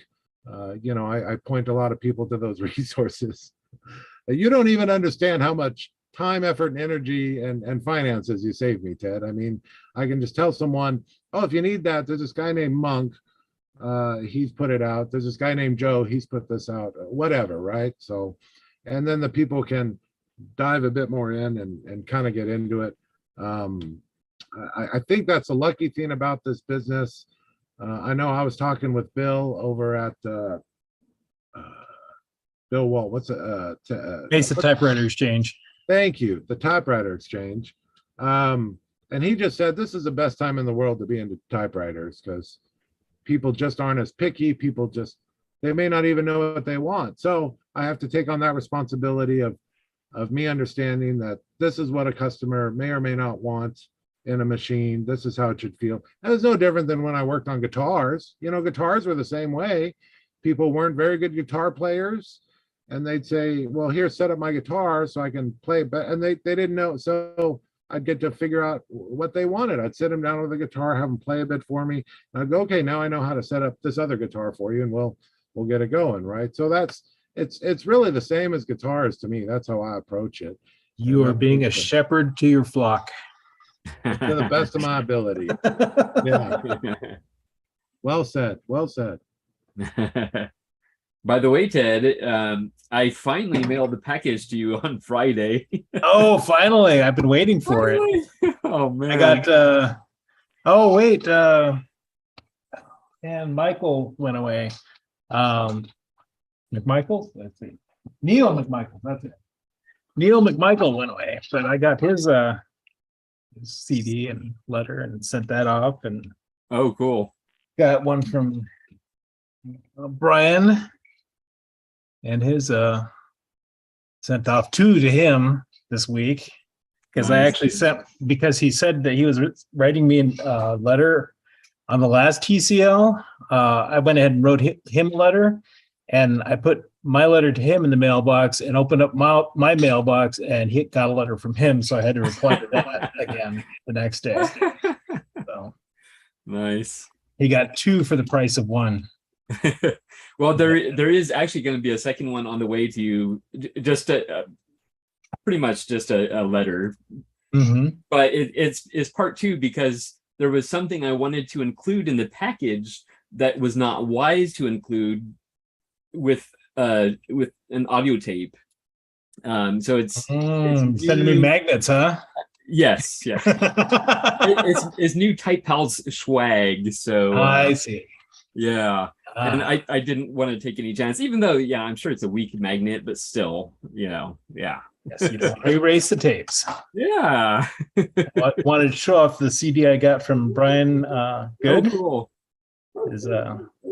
He sent me. It actually has little ridges like a record does. So, can you play it on a record player? No, it's just straight ridges, but yeah, it's tactile. I like that. Yeah, that's very cool. I have to find some of these CDs. I know. It's like, where do you find such a thing? I guess on Amazon. I'm sure he found them on Amazon somewhere, but yeah, I have over 600 blank CDs in my collection right now, so I'm not sure I should be buying a whole lot more. Oh, by the way, I was all excited about my camcorder that uses the mini DVDs. Yep. And it does work, right? No, it works beautifully, except when it comes to finalizing the DVD. Yeah. It generates errors. I sent it to you anyway, so hopefully you watch. Hopefully I can figure it out. Yeah. I should be able to.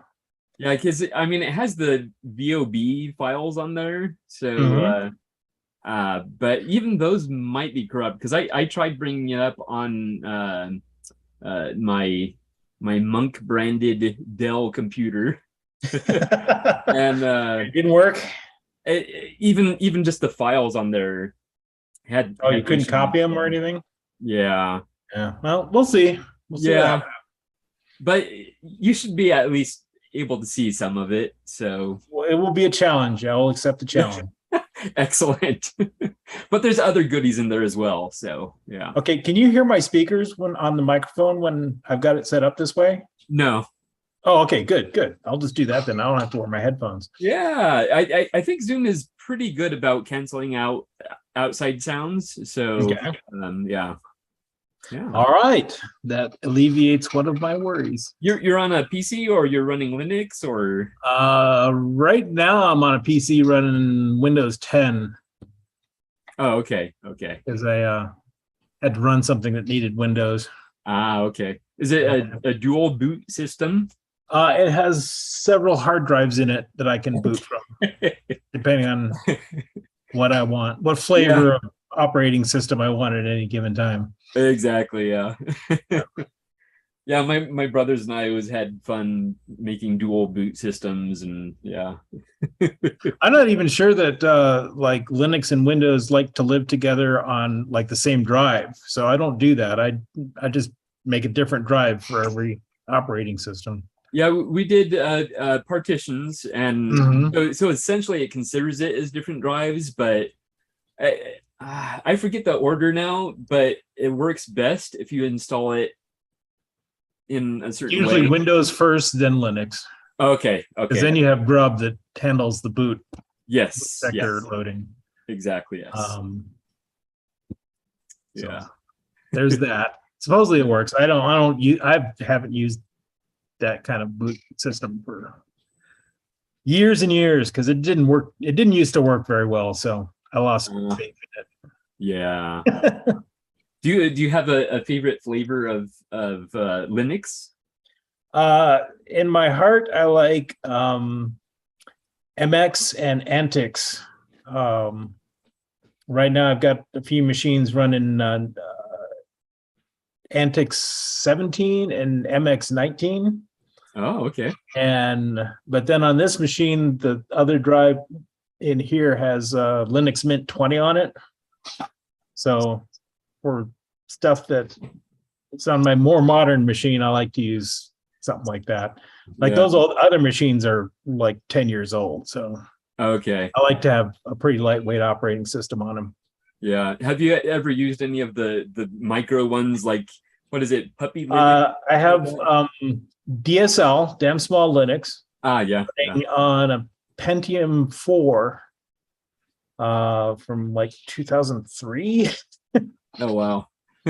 And that's about as far back as I've gone so far. Okay. I mean, I've got a couple Pentium 1s laptops that'll theoretically should run Linux, but why bother? I know. Just throw Windows 95 on them and be happy. Yeah. I've typically used Ubuntu or Lubuntu and Mint. And at one point I briefly used Red Hat, which I think a lot of the businesses were using. Yeah, that's there you go. Kitty. That's the new cat. Oh, remind us of the name. That's David Bowie. David Bowie, yes. It's Bowie? But it's named after David Bowie. It's named after Okay. Just Bowie. Well, that's the new name, Just Bowie. Just Bowie. There you go. Yeah. So. Oh, okay. Hold on. Yeah, you want to show these people too, or? Oh, okay. I went to Brooklyn, but I had a credit. Okay. They have a terabyte that I wanted, but it wasn't there anymore. Okay. But I found this. Johnny Rico Bobblehead. It was Johnny Rico Funko Pop. Funko Pop. Okay. It's even got the orange splatter on the. Yeah. Here you can show. So he was on Planet P. I don't know how many people here are Starship Troopers fans. Big Starship Troopers fans. So cute. There's Johnny Rico. Excellent. Very cool. Anyhow, yeah. So I forgot where I was at. Forgot what I was talking about. Operating systems, probably. Yeah. Linux and Windows 95. Oh yeah. Well, Linux or Windows 95, because you don't really want to mix the two. Yeah, you get back that far, and they don't play well together. Okay. Yeah. So, Go ahead. Oh, I was going to talk about some exciting news in the Japanese date code theory front. Yes, I've been working with Steve Kuderitz in Australia. He's the guy who basically devoted his life and his collection to researching electronic typewriters and typewriters from the 80s and 90s. We're talking kind of like what is now a big black box for us. We don't really know much about them. Okay, yeah. And I've been working with him on this date code theory that I've had and trying to get him to disprove it on various Japanese manufacturers that I thought it might not work on. And every time I do that, he comes back and proves it. So I'm writing a blog post right now about this whole detective story that we're going through. And I did update the Sharp page last night. So we have some new numbers on Sharp because it's date coded. Would that include really easy? Would that include like the Sharp PA 1050? Yep. PA 1050s. Yeah, they're all in the 90s, right where we expected them to be.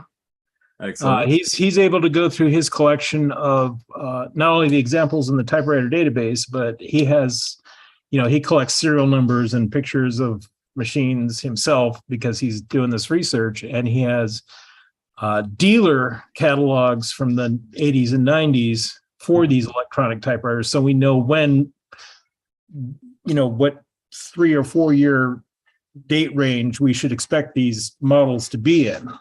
And so then we just compare the serial numbers and say, okay, do they have date coded serial numbers that make sense given where we expect to find them? And they all do. Interesting. So now we can definitively date your PA 1050s and your 3090s and all these sharps that came out. So Yeah. we've got all them. We're pretty much locked down Silver Seiko, pretty much locked down Nakajima, Panasonic.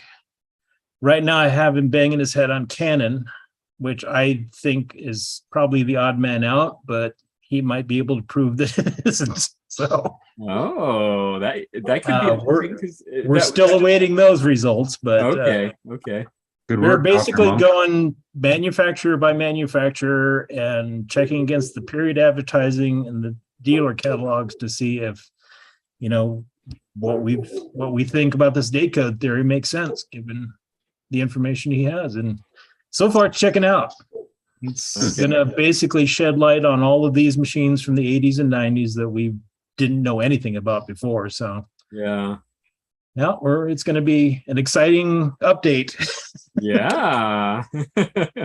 So that's the news from Lake Wobegon. Yeah. Now, Ted, I haven't checked lately, but have you made any progress on dating the serial numbers of the Nakajima-built Olympias, like the Olympia B12? Yeah, they're all date coded. First number in the perfect. Yeah, the first number in the serial number is the last number of the date. And then all you got to do is figure out the decade. Yeah, then you all just have to figure out what decade that model was made in, and you got a date. Wow. It's super easy, and it's just blindingly obvious. I don't know why, I didn't think of this before, or why somebody else didn't think of this before, because, all the Japanese manufacturers seem to have used this code. It must have been wide knowledge in the 80s and 90s, but I don't know. It just got forgotten. Yeah. Or it didn't matter at the time. With other manufacturers that have the more, shall we say, random serial numbers, was there any rhyme or reason to the way they would start their serial numbers, like the number of digits or the number they would start with, or? The thing is we're finding that when we see patterns like that are just really strange, like Silver Seiko starting their serial number series in the 7 millions. Why? Yeah. It was 1967. Why not? Yeah. That gives you a clue. That's one clue. Yeah. Okay. Why do some manufacturers have serial numbers that start with 0? Why would you do that? Well, because it was made in 1970. Okay. Or in 1980. Yeah. These little things are clues, and then when you put them together with, if you have machines that were bought on a certain date, like I have a lot of Silver Seikos that have purchase receipts with them, so I can tell exactly when they were, roughly when they were made based on when they were bought. And when I see the numbers matching there, 1971, why would Silver Seiko go from 9 million in 1969 to 1 million in 1971? Yeah. Why would they do that? They don't make 1 million typewriters in a year. Exactly. I guarantee you that. It took Brother 30 years to make 10 million typewriters. So, and Brother made a lot more typewriters than Silver Seiko did. Yeah. But you put all these little clues together and you realize, there's a pattern here. Maybe we can look at this and find out when these models were made and see if those numbers fit within those patterns. And when you start doing that and it all works, then you're like, okay. Yeah. Sounds a bit like the serial numbers on the Tecumseh engines. They have a 4-digit date code. The first digit is the last digit of the year. So if the engine serial number is for 235, it's built on the 235th day of the year ending in 4. Now, was it 64, 74, or 84? Yeah. So you just have to go by the general.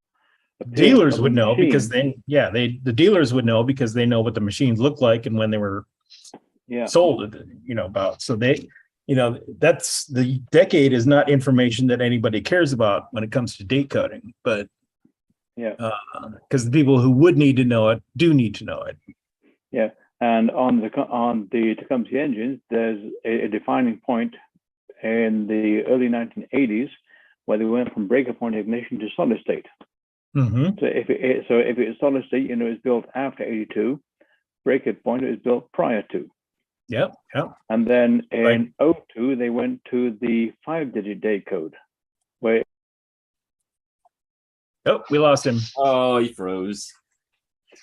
I don't know how it can be cold there this time of year. South Canada. True. Froze again. Ted, could I trouble you for something? I put a query the other day on I think it was the Antique Typewriter Collectors Group. It's just, I'm curious, right? And you might have an insight into this. My Olympia SM4 has the following serial number: 130072. And the question I had was, is it possible that I have the 72nd typewriter off the production line on the SM4? It's 1958. It's the year they started making them. But then somebody suggested what could be the case is that the chassis of the SM3 and the SM4 are similar. They could be getting stamped with continuous or sequential serial numbers. And that's exactly what happened. Is there is no serial number difference between an SM3 or an SM2 and an SM4, SM7. They were sequentially numbered, and the model doesn't tell you anything about the serial number. So it would be difficult to say because they didn't start like the SM4 on a certain serial number, starting with 9,000,000 whatever. Yeah. They started wherever they were in the series. So they basically they stamped the frames, and then they filled the frames with stuff. And that could be stuff for an SM3, an SM2 without a tabulator, an SM3 with a manual tabulator, or an SM4 with a key set tabulator. So, and then they put a body on it. So they stamped the frames well before they determined what model it was. That's what one of the people who replied suspected to be the case. Yeah. What I do know is that it is definitely an early model because it's from 1958, which is when they started making the SM4. However, that much you can know, but the serial number doesn't really give you anything as far as telling you about the specific model. Yeah, it just tells you where it is as far as age. It must have taken you a long time to figure out some of this stuff, I'm sure. I've been doing this for 12 years. And you're still figuring it out.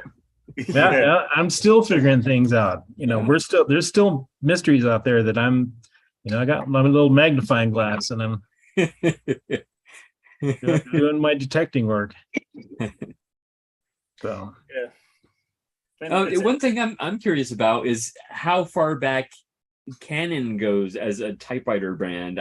I suspect not far at all. Like basically, you could probably look that up on the web. Canon probably has it on their site somewhere. Okay. And when did they start doing things? A lot of the modern manufacturers like that, especially companies that are still in business, like Canon, they're multinational, multi-product company. They probably have in their corporate history somewhere where they started making typewriters and when they stopped making them, and important models along the timeline. So when it comes down to that, that's where I'd go first. Okay. So we didn't even we haven't even bothered looking up that information because we couldn't tell you what date a machine was made in because we just didn't know. But, yeah. Now that we can't, well, for Canon, I don't know yet. That one's still open. For at least for Panasonic, I can tell you when they were made. Yeah. Nakajima probably. Silver Seiko probably. I think even the end of Facet, the very last Facets from 1975 onward were date coded. Oh, okay. Because they were buying. Sorry. Yeah, they were buying things from Nakajima at the time, and they apparently they decided to switch their serial number system over to Nakajima's. Huh. On the history page of the Canon global website about Canon, the first mention of typewriters is 1982. The AP400 and AP500 electronic typewriters are introduced. Now, that's not to say, but that's the first mention of typewriters on their page, which features a history of the company from 1976 to 1987. Mm-hmm. Is Canon older than 76? It is, isn't it? No? I would think so. Don't know. I think that, they have to be because they were making cameras back in their 60s. Yeah. Okay, so there's no mention of typewriter in the section 1962 to 1975. No, they probably did start making them in 82 then. Interesting. And no mention again in the section 1933 to 1961, which is titled Prologue Up to the Birth of Canon. Yeah, so the first mention of typewriters is 1982. Okay. There you go. So you can definitely say Canons were 1982 to somewhere in the 90s, probably. Yeah. Maybe the aughts. But interesting. That will be clarified once people are able to date their machines. I find that interest in them kind of goes way up, and you start seeing people putting more of them in there, buying more of them, being interested in them more, and then this information just starts falling out of the woodwork.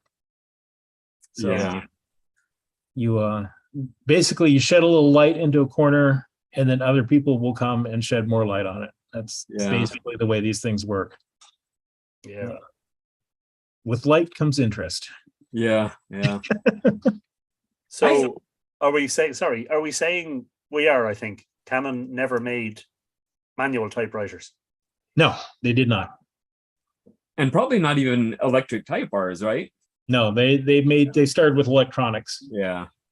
Okay. Daisy wheels and thermals and okay. I'm pretty sure they made pen plotters too. Like the brother ones. Yeah. I had one of those. I think I ended up donating it to the thrift store, and it's probably still sitting on their shelves because last I checked, they had not been able to sell it. Yeah. You got to remember that in the early 80s, a renaissance happened in the typewriter industry in exactly the same way that it happened in like the 1910s. Is just everybody that could build a typewriter was building an electronic typewriter. All these electronics companies that were previously making radios or cameras or, what have you, they started making typewriters because that was a big profit. I mean, you could build an electronic typewriter out of plastic and, just a few circuit boards that didn't cost you $480 to make, but you could sell it for $480. So a lot of companies got in on that in the early 80s and continued through the 90s and then kind of died out after the 90s. You start seeing about 97 is where a lot of these companies just stop their lines of typewriters and go back to making, digital cameras or, they hopped on the next new trend, basically. Yeah. Interesting. Gregory, I was just going to suggest to you that you might reiterate what you said earlier. There may be a few people who are sitting waiting to be invited in. They're not participating. They may think it's the normal format that you. Yeah. Oh yeah, I was sitting here not talking until you said something to me. So then you set off the flow. Because It's only when you said it early on I realized, oh yeah, so this isn't the usual format. Gregory doesn't call us one by one. It's like anybody join in whenever you want, you know. Yeah, I think I've mentioned it 3 times so far, but I think it's going to take. Maybe some people don't want to talk. yeah, and I think some people, they perhaps need the prodding, like, to be called on in order to speak. They're not going to initiate it on their own. So yeah, this is a learning experience for me, definitely. Yeah. And for me, Ted mentioned about when people find out the date of their typewriter, they become more interested. Somebody mentioned earlier on in the episode David Bowie. Oh, that's my cat. I didn't know this, but David Bowie wrote some of his song lyrics on a red Olivetti Valentine. Oh, poor bugger. I did not know that. So I saw that. His poor fingers. Oh. Ears. Oh God, I hate the sound those things make when you type on them. It's very sort of it's like, I mean, I have it for sentimental reasons because I learned to type on your daddy's. I know. It's like, what can we do to absolutely sap all the joy out of the sound of using a manual typewriter? Just make it plastic. They perfected that design for sure. Clack, instead of it's like, what can we do to just make the most awful sound possible? Yep, I agree with you there. I wonder how it compares to the We Are Memory Keepers typewriters. In audio, the sound? Yeah. The We Are Memory Keepers are much better. Oh. Yeah. Interesting. Audio wise, there's something about, especially the Olivetti Valentine, but I find it also the case for letter 32s. I just don't like the way they sound. This noise they make when you type is just don't like it. Yeah. I was corresponding with I think it was Chris McElroy, and we were talking about collecting for using, not collecting to look on. And I told him that I'm looking for the one, I'm looking for, and the Olivetti ain't it, because it's just it has all sorts of sentimental value, but as a practical everyday typer, I'm thinking I'm going to move on the Adler Special. It's too heavy. It's too physical. There's far too much work. And even on the light touch setting, it's still too heavy. That's why I was so interested in the M40 discussion earlier on. It's like, what machine could I put on the desk that would be the one? Whereas, yeah, I might keep the Valentine for the aforementioned reasons, but where I wouldn't need to swap it out for anything else, and the one would combine aesthetics with usability, and even the little things, the sound that it makes, the feeling of the keys, the responsiveness, all of that stuff. That's all important, Super important. How do they all combine into one great overarching experience? And the Olivetti, which looks very nice, red and all the rest, ain't it, I like these. These plastic JP1s, brother JP1s, with a kind of a bigger carriage on it and big chunky controls, and has a great sound and nice big keys. And it looks kind of cool. I mean, it's not the greatest looking machine in the world, but it suffices. It's pretty basic typewriter looking thing. Kind of looks like a body, is it? Yeah, it's a plastic body. It's kind of rounded and but an enjoyable experience. Yeah, I just love these machines. They got a great touch. They got all the features that I really care about, and they're lightweight. They're flat. I can take them, put them in a satchel, and take them anywhere. And they got a big enough carriage that I can put envelopes in there, and they print well. They're super reliable. Yeah, so as much as it's kind of really unsexy to have a brother JP1 as your favorite machine, It's just the machine that's on my desk most often. Wow. Yeah. That just happens to be the one I like to take places and have on my desk. Now, Yeah. what are the differences between the JP1 and the JP3? The JP3 is bigger. It's a different design. It's more of a. It's kind of. It's a little bigger than a semi-portable. It's more like a. It's kind of heavy, and it's more like a Olivetti Studio 44 or a Underwood 21. It's about that kind. It's kind of a desktop typewriter. It's portable, comes in a case, but it's a pretty big machine, super full featured. I think the touch is a bit heavier than I like. They look great. They're good looking machines. Super full featured.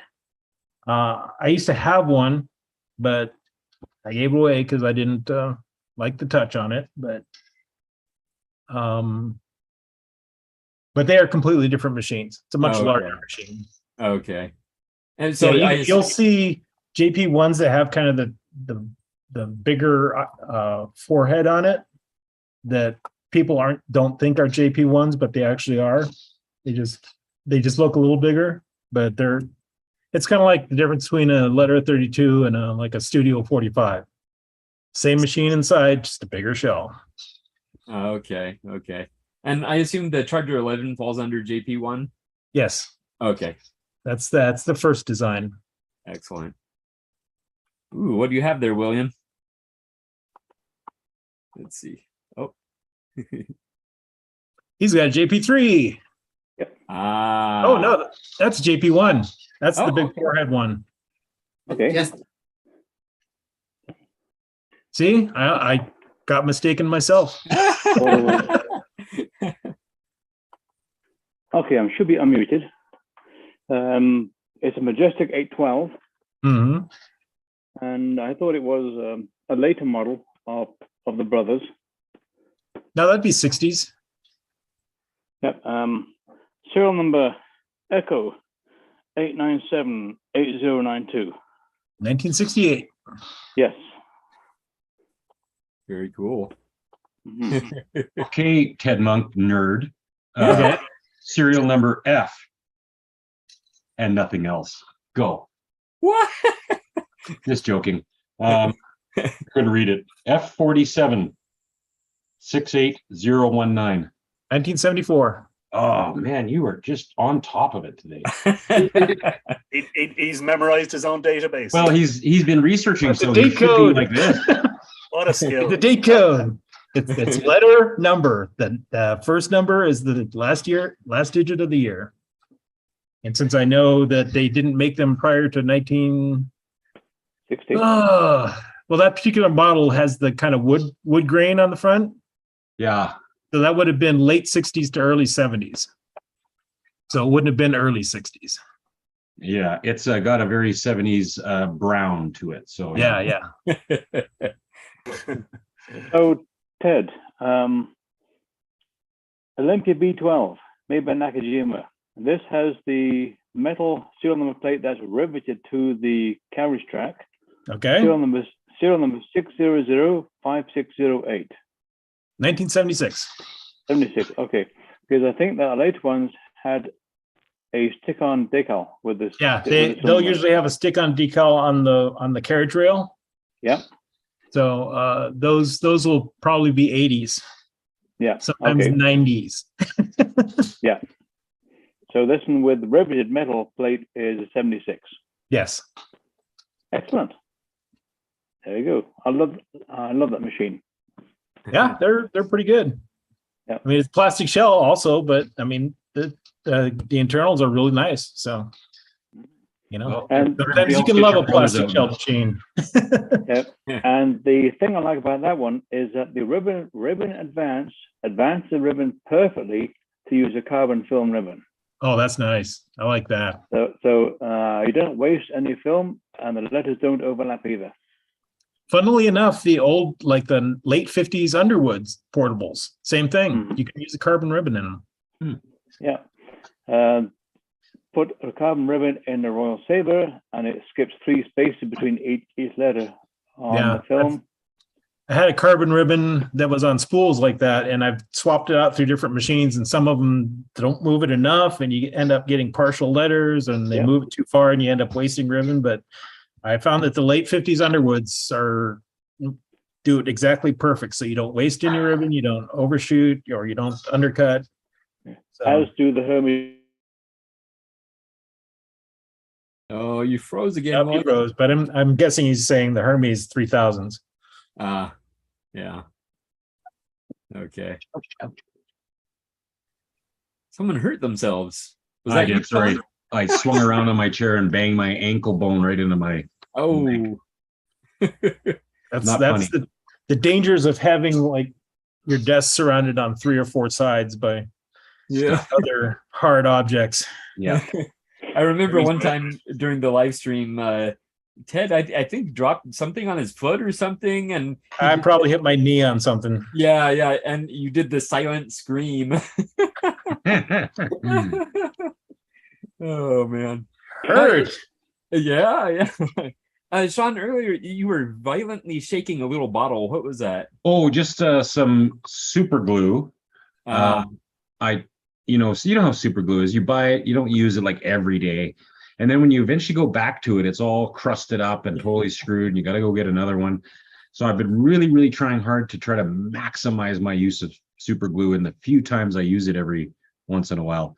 So I was following the instructions absolutely clear, and it's like, shake this and smack it and be really aggressive and mean with it, and it'll be good for you for a long time. So I've been trying to follow those religiously, and so far it's worked out. It's the guerrilla stuff. But it's pretty violent.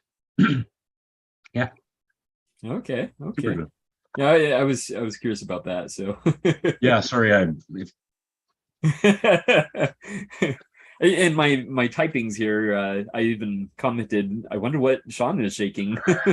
He's mad at something. Yeah. I like to go to the Dollar Tree where you can get the little mini tube of super glue, so you really don't have to feel bad about not ever being able to use it again. Yeah, that's a good point.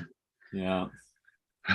I try not to succumb to marketing, but those Gorilla Glue commercials really make it like this is the greatest thing ever invented. So yeah, I had to go try it. That is the funny thing about that stuff. I mean, seriously, how often are you going to need it? I don't glue a ton. Yeah.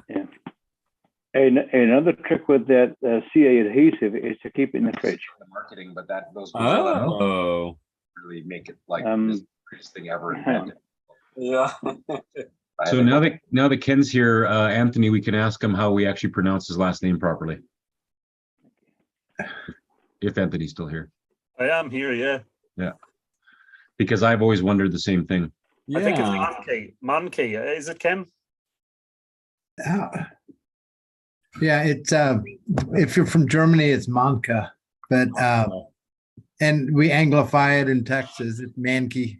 Mankey. Okay. Mankey. Okay. Mankey. Yeah. I didn't think it would be monkey. Yeah. That was my bad memories there. Grade school. Oh yeah, I bet. Kids are brutal. If kids could do it, they would. My last name is short, so there you go. So Ken, wait till you hear this. Bob Marshall knows Morse code, but doesn't have a ham ticket. Oh, what? Yeah. I was following on YouTube. I heard that. I was like, man, he's got the hardest part down. The theory's not that bad. The rest will be a cinch, really. Yeah. Well, they've got ham pools, just questions and answers, at least in the States, and you can look at those ham pools. And with Bob Marshall's bent for investigating and finding out how things work, he's a natural. I'm surprised he hasn't jumped in it, but someday.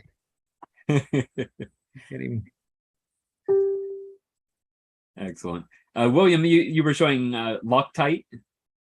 Loctite 380, formerly known as Black Max, is a CA adhesive formulated especially for rubber.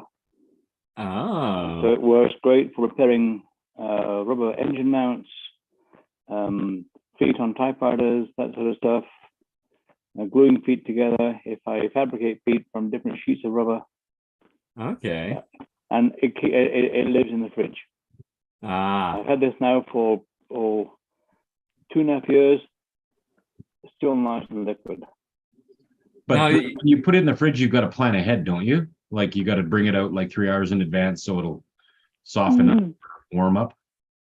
No, I've never had that problem. Oh, okay. When it's in the fridge, it comes out more like a gel as opposed to liquid.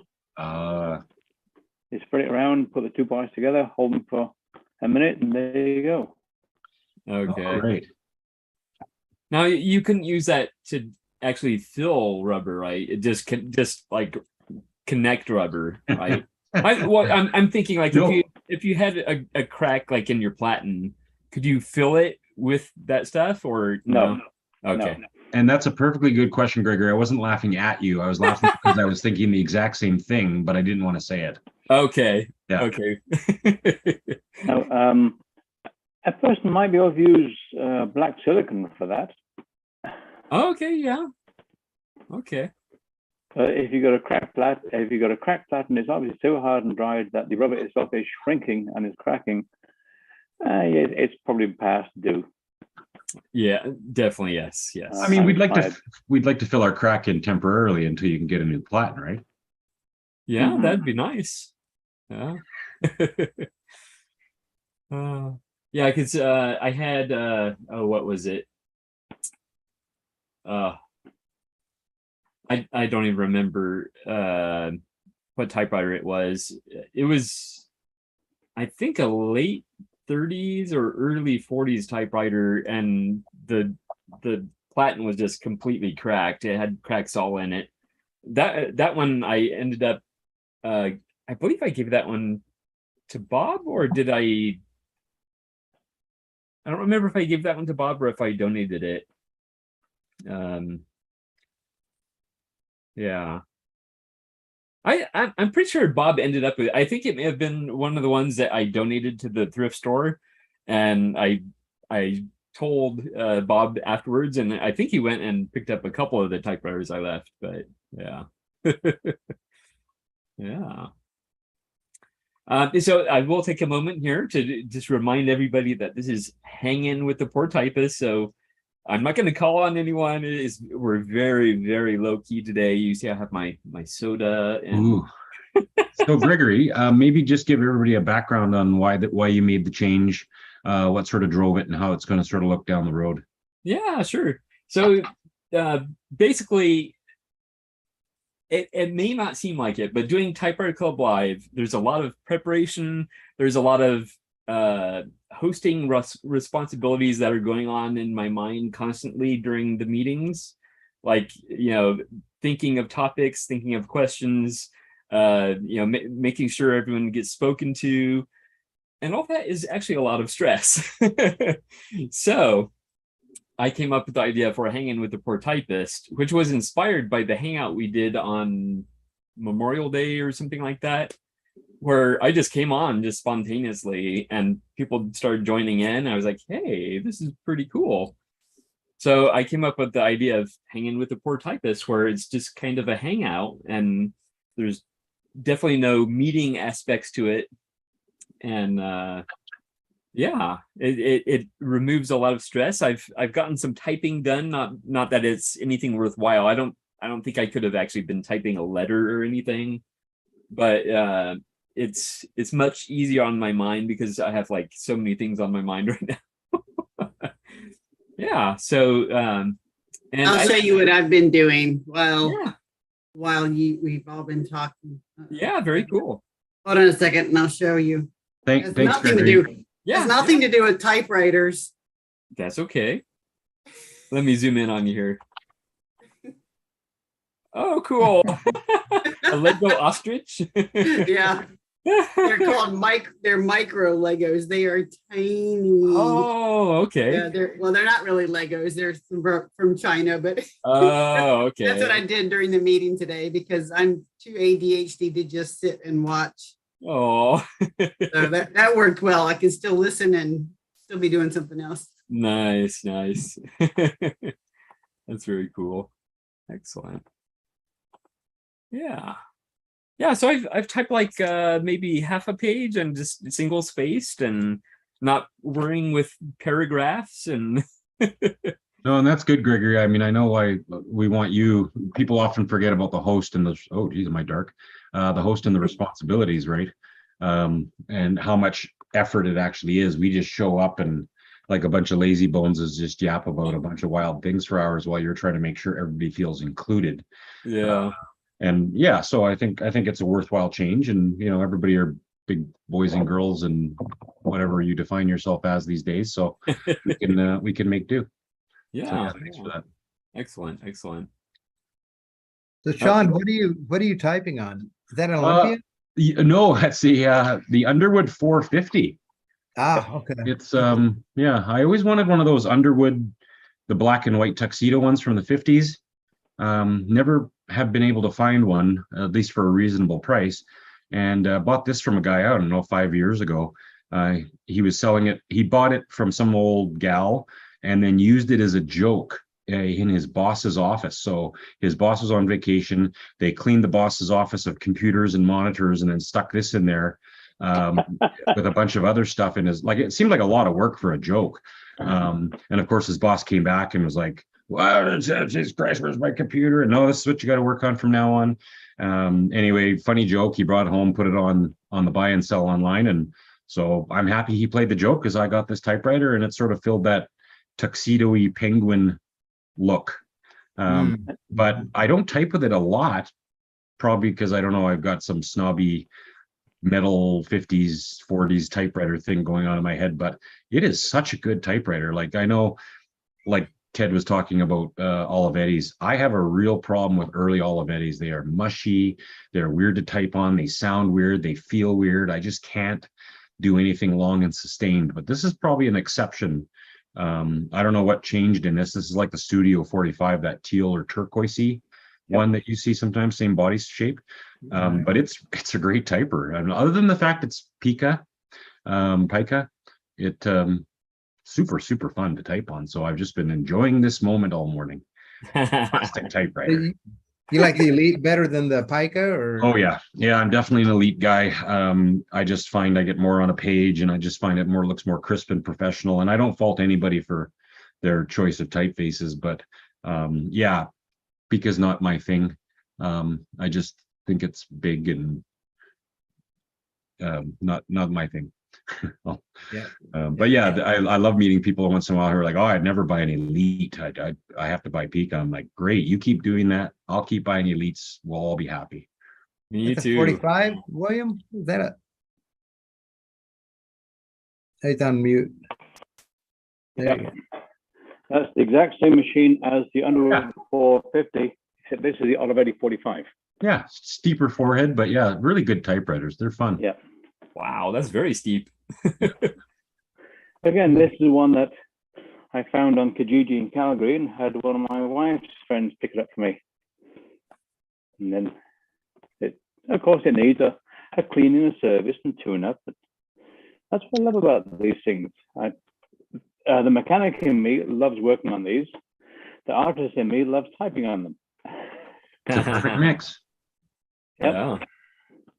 And other type pals love getting letters from them too. Nice. Hey, Angela. Speaking of which, I did get a letter from Portugal. Oh, cool. Thursday, yes. Angela, you showed that ostrich you made. Have you seen Jeremy? Have you seen Jeremy Mayer stuff? No. Oh, I thought I'd look this up because you probably like this stuff. But anyway, he makes this stuff out of typewriter parts. Oh yes, I have seen his stuff. I love it. Yeah, I mean, I was thinking, wow, yeah, I bet he'd make an ostrich too out of the typewriter parts. So it could be typewriter related, is what I was thinking. So. Yeah. Very cool. Yeah, I don't have enough junk machines to have that many parts, but I just disassembled a worthless machine that was completely ruined by rust, but I was able to salvage a few parts And is it Type Space, Tony, you guys were talking about? I sent him some parts. Oh, cool. But there wasn't a whole lot on it salvageable, but he wanted some knobs and the feet. So I was able to send those off, but I felt so bad tossing the rest into the dump. Yeah, and that's what Jeremy says he does is he takes unsalvageable stuff. He didn't mess up good typewriters ever. So I believe him. I pulled off some screws and some rollers and stuff like that, but just so much of it was rusty. Some hoarder lady gave it to me, and I took it because it needed to go out of her house. So, and I did save the keys, the key tops off of it because I have an ANC Jappy that I think the keys they match where the keys match, and I just have to see if they'll fit on there. Hopefully they will. Yeah. Excellent. I love that ostrich, by the way. Yeah. You can get all kinds of things from eBay, from China. I know, right? I think 12 different birds. Oh, all of these little tiny pieces. So yeah, it's fun. I'll have to look for those. Yeah. Very cool. But no typewriters in miniature, right? I was thinking that would be fun. I'd have to come up with a design. Yeah. The pieces I already have, but yeah. I haven't bought any new typewriters either. I'm actually trying not to, but there's an SM7 for sale up in Maine, and it's exactly like one I have. And it's not that it's overpriced, but I don't need it. So Angela, I told you the should lady, buy I said, it. What? Sorry, you should buy it just to compare your current one with that one and make sure you've got the right SM. Maybe. Yeah. If I buy it, I'll probably see if somebody else wants it. Oh, I definitely want an SM7. Well, there you go. So you got Angela, perfect. Go get it, try it out, pick the best one, send the other one to Gregory. Let's talk, Gregory, and if it's still available when I get up there, I can pick it up and ship it to you. Yeah, just let me know how much. Yeah, definitely. Okay. Yeah. That would be excellent because I love the look of those. I think it's the turquoise-ish one. Yeah. It's a beautiful machine, but I don't need another one. Yeah. Gregory does. Yeah, perfect. Yeah. Okay. Excellent. Sorry, Angela, I didn't mean to cut you off there earlier. You were in the middle of saying something else. I have no idea what that was. So oh, sorry. I think I'm good. It's okay. We're just hanging out. We're That's just right. Hanging with the poor typist. Yeah. Yeah. Yeah. Tired of looking at Bob's back. I know. Yeah, I definitely want to. We're gonna start doing type-ins, Bob and I. Some at his showroom there, and then I also want to have some at the public library. They have these meeting rooms that you can rent out for 2 hours at a time, and one of them is very nice. It's kind of like it reminds me of like an executive conference room where you have the long, beautiful wooden table, and the shelves are lined with antique books that look like they're all law books or something. I just wonder, would they be upset with us setting typewriters on that table? If you know somebody at the library you can talk to, Gregory, then you should be able to answer that pretty easily. Yeah. Well, I know somebody at the library. I bet you do. Oh, there you go. Yeah, her name's Jen. Yeah, she's in charge of the city library. Yeah, I think it'd be fine. She's, the few things I've done there, Gregory, she's real open to whatever. So she's just excited to have people using it. So do they have drag shows at the library? Not yet. Are they planning to? Only if you bring them. I won't, but if they are open to that, then typewriters should be absolutely fine. What I would suggest is go down to Wally World, Walmart, pick up a couple of exercise mats, cut them into 12 or 14 rectangles, put those on the table, and then it doesn't matter what kind of typewriter you put on it, as long as they stay on the mats, you're not going to damage your table. That's true. Yeah. And that would be the respectful thing to do, definitely. So If they're renting these rooms by the hour, they really shouldn't complain about what happens on the tables. Going off, yeah. You're There right, are Ted. probably worse things that happen on the tables. Well, I do have to say the room it has glass walls, so some people like that. You guys Knock are it till you straight try into it. the gutter there, I tell you. Behave yourself, not behave yourself. It brings back the memories of the episode where I guess it was Ted that was showing your book "Sexy Legs and Typewriters." Oh yeah. Oh, that created a great moment for the podcast. Oh, did you edit that into your podcast? Yeah, I think I called that episode "Never Have I Ever Read Typewriter Erotica." Typewriter porn, erotica. Yeah. I have. Excellent. Okay. Oh, I'd be real bad at that Never Have I Ever game. I'm wrong. It's not turquoise, but now you can. That's what it looks like. well, it's gorgeous. That's all that matters. Yeah. Okay. Oh, I love Sevens are pretty cool. I'm not a big fan of the 9s. I know they work great, but the 7s look the best. Yeah. I love the 7s. They're the best. Yeah. See, you guys are encouraging me. Oh yeah. Well, if we can I help love my you suffer a SM7. little more, we will. Yeah. If there was only one one typewriter that I would keep, it would be my SM9. It's absolutely an awesome typewriter, and it never ever does anything stupid on me. It never skips. When you go back to correct the letter, it lands exactly in the same space. And mechanically, Daniel, no problem with 9s. Just rip off the lid, get a 7 lid, and put it on your 9, and boom, problem solved.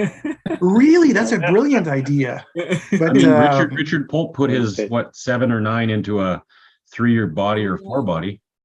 Yeah, he did that. He did SM4 body with a different mechanism inside. He did that. It's called what's it called again? Yeah, the Frankentyper. Frankentyper? No. No. He called it an SM. Yes. Oh shit. Oh, anyway, I can't remember. But yeah, he posted about it just like a couple months ago. You know what? I'll run and get the book and tell you. But Sean, if you can supply me with those parts, we're good. Because I would I love never to. run across any of those SM7s here. Well, I know who you can talk to. Angela is a SM7 finder and collecting a list right now. Apparently, here's the thing: when I go to Maine, for the summer, there aren't a lot of collectors up there. So I pick up machines that just sit there, even though sometimes I don't want them, because I don't want key choppers to get them and take the keys. So I sit there sometimes and I watch and I'm like, oh, I really don't want another machine, but this thing has dropped from 35 to 30 to 25. And I know what's going to happen next is somebody will pick it up and rip it apart. So sometimes I do pick up machines and I don't want them and I'd be happy to pass them on. Sometimes I get one I didn't think I wanted, like the black Smith Corona Silence that I thought I really don't want that machine, and I got it. I'm like, oh, I love this machine. Yeah. So well, that's the a fact thought. So the fact that I had 2 SM7s given to me, I could count myself lucky then. Oh, you can, and you're boasting. You're boasting. Anytime you get a typewriter, that's for free, almost like hurting. Yeah, free typewriters are the best. Correct. So Any why would commentary on? I wanted to just ask any commentary on how the SM9, compares to the likes of the SM3/4. Are they very similar, or is it a better SM9 or experience? 7? Well, Nice. the 9 They're all carriage shift. Either and or. Yeah, they're all carriage shift, so they're a little heavier. Yeah, when you have to shift. No, the 9 is a segment shift. Yes. Oh, really? The Okay, I SM9 didn't realize that. All right. Yeah. 7 is 8 still a carriage. SM8 doesn't have tabs, but SM8 and SM9 look alike, and they're both segment shift. And that's the big difference between the 3, 4, and the 7 and the 9. Yeah, like basically I'm looking at it. I'm looking there because mine SM9 is right there, but it's that's the biggest difference. And so it feels more like some of the other segment shift nice typewriter out there. Like frankly, I prefer my Olympia SM9 to my Hermes. Like it types better. The SM1 through 7 were all carriage shift. The SM8 does have tabs. It just has the manual tab sets on the back rail. Oh, okay, thank you. The SM9 has a key set, and as far as I'm concerned, the SM9 is a culmination of everything that Olympia ever worked toward to build the perfect typewriter. Then they started selling the ones made by Nakajima with the Olympia B12, etc. And I'm in the same boat as Anthony. If I had to keep one typewriter, it would be my SM9, because it does anything and everything I need, and it's almost so it knows what letter you want to type next. Well, Bob was saying, or somebody, one of those YouTube videos was saying there's like a lag between maybe that was just his machine, but when you press on it, it takes a while before the type bar goes up. And maybe I didn't understand it right, but I think somebody on the YouTube said that was one of the detriments of the SM9 is that it's got some kind of a lag. When you push the key, there's a little bit of a movement before the type bar actually goes. But that's to do with the linkage. If you press the key down at a steady rate, type bar almost doesn't move, and then starts to move faster and faster and faster until it hits the platen with a good, satisfying thwack. Yeah, I haven't experienced that myself, Ken. Okay. It's a very snappy. The lag is very so snappy. small. I don't notice it. Yeah, well, I like the SM3 looks. I think the 3 looks great. The 9 is probably types better, but I just like the looks and the feel of that SM3. The heaviness of it is just amazing. And there's no problem with that, Ken. There's no problem with that at all. Just the carriage shift. That's well, I mean, my Remingtons are carriage shift too, so and I like them, so there's no problem. So can I ask another question? I'm going to just really stir the pot now. So the SM9, if it's agreed, I've never used one, but how does the SM9 compare to the SG1? Okay, so that's a great question. I have both. Yeah, my SM9 is a great typewriter. The SG1 it feels more solid. It's the difference between a portable and a desktop. So it's got a lot of, first of all, the cylinder is bigger. So when you want to roll any type of three pages or 4 or 5 together with carbon copies, it'll take it because the cylinder is bigger. Also, it's easier to work or to maintain the SG types. Like if you want to clean them regularly, it's easy to remove the carriage. It's quite simple. And there's one thing about the SG1 and SG3 is that the keys are soft, but it types really snappy. So I mean, the feel of the keys on an SG is actually softer, but it will type just beautifully. So there's a mechanism, there's a engineering miracle, a little bit like Underwood 5s. If anybody has ever had a desktop, a standard typewriter that types really well, and you'll see that the machine is really made to be typed on for 8 hours a day, without unduly tiring the typist. And so I think that's the biggest thing. Now, everything is more, is bigger and heavier. SGs are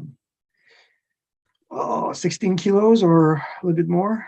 Yeah, I bet it's a little bit more, even 17 probably, 17 kilos. So you don't lug that around very much. Which is more pleasurable to use, though, the SG1 or the SM9? I would say for me, my SM9, because I like to type at different places from time to time, so it's just easier to move around. If you have a permanent place for a standard typewriter, definitely the SG1 or SG3 will be great. Robert Lehman, which is part of this group, swears that his SG3 is the best of like the evolution, like William was saying, the evolution of getting better and better with each iteration, that the SG3 is the ultimate. It's even better than the SG1 for typing. So I think it if you have a good typewriter, if you have a good SG, you wouldn't regret it if you can find it. To put it in vehicular terms, your SM9 will be like your Dodge Dually with a Cummins diesel in it. Your SG3 will be like a Peterbilt with air suspension. Okay. A Peterbilt semi-truck or articulated lorry that you can drive for 8-10 hours a day and not even think about it. Whereas your SM9 it's a good solid pickup truck with duals on the back and a diesel engine, but it's still not quite as comfortable ride as the as a Peterbilt with air ride suspension.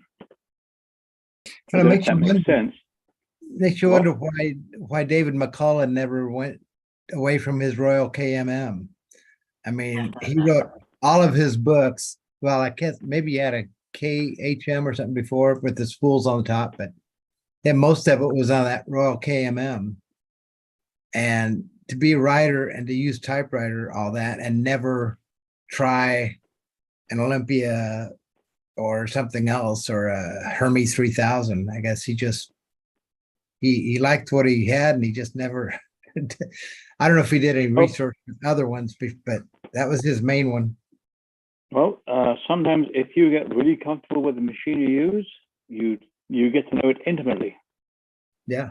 And so you just get comfortable with it. Yeah. I don't think bonjour Christophe, à la prochaine.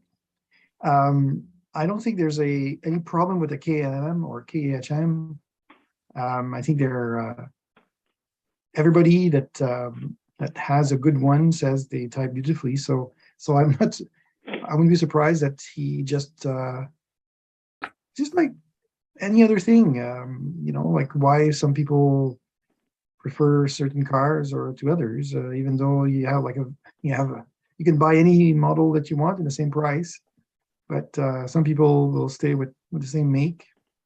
But I think there's an attachment too. I could see that he had one typewriter which he really, really worked well, and he got comfortable with it.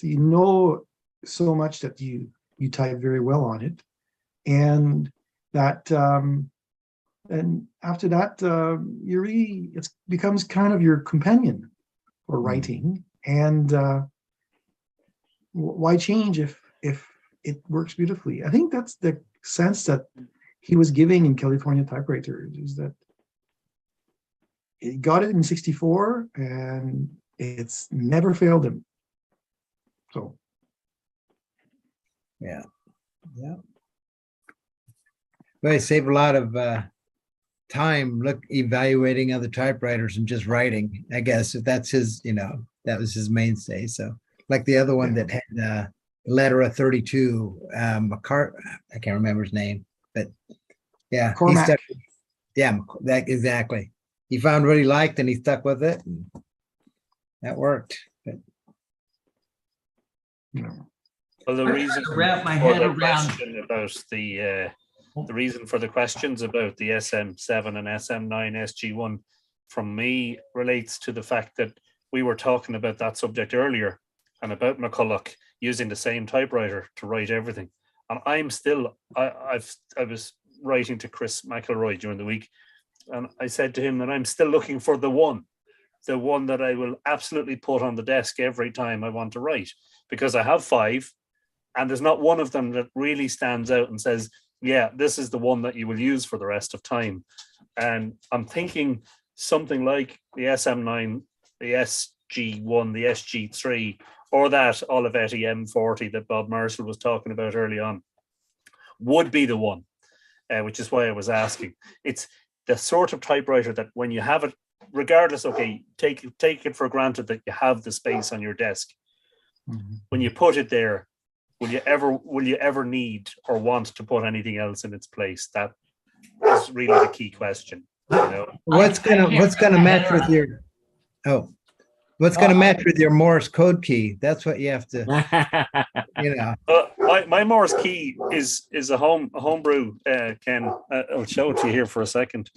I made this. It's a hacksaw blade. Oh wow! And yeah. It's very nice. Bidirectional. It cost me. I think the parts cost me 5, 6, 7, 8 euros, something like that. You know. Well, you know what would match good with that would be a naked HK3 or Hermes 3000, like Joe or one of those guys had a typewriter with no body on it. That metal would aesthetically, maybe not for typing, but yeah. See, this is the thing. What is the one that will combine? But it has to be principally, of course, it has to be a joy to use.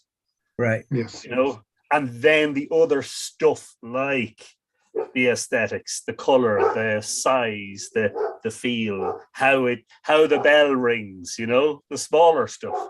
Principally, though, the one that will just perform all day long, 8 hours, 10 hours a day. You know, for years and years and years, and still give you the same pleasure, you know? Yeah. Yeah.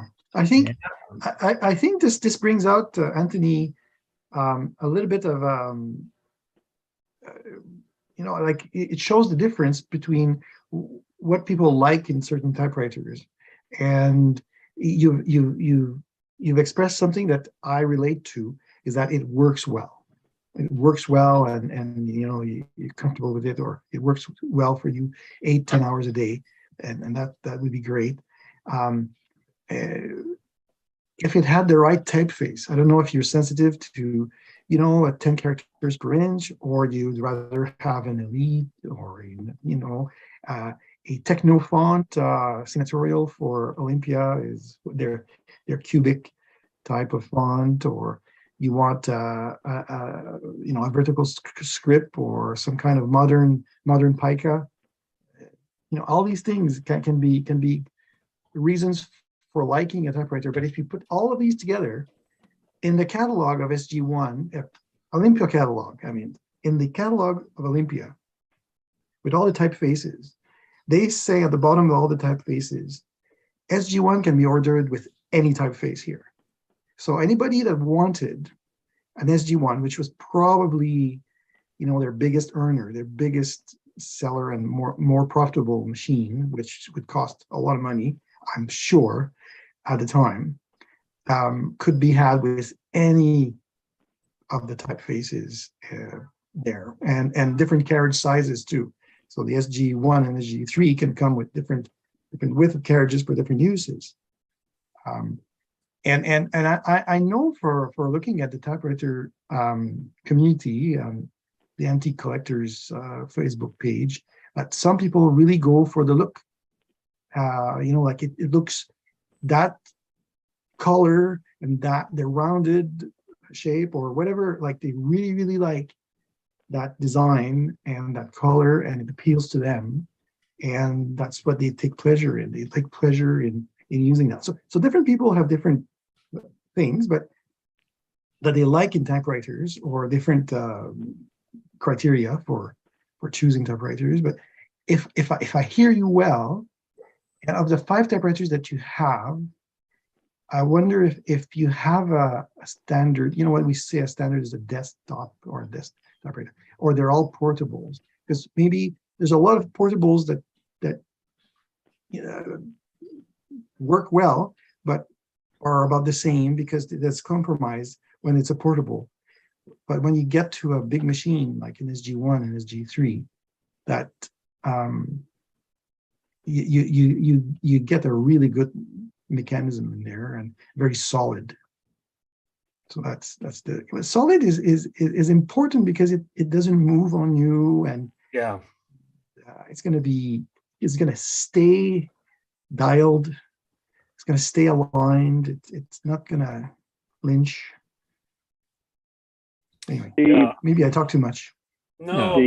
The British equivalent that comes to my mind would be the Imperial 50 or Imperial 66.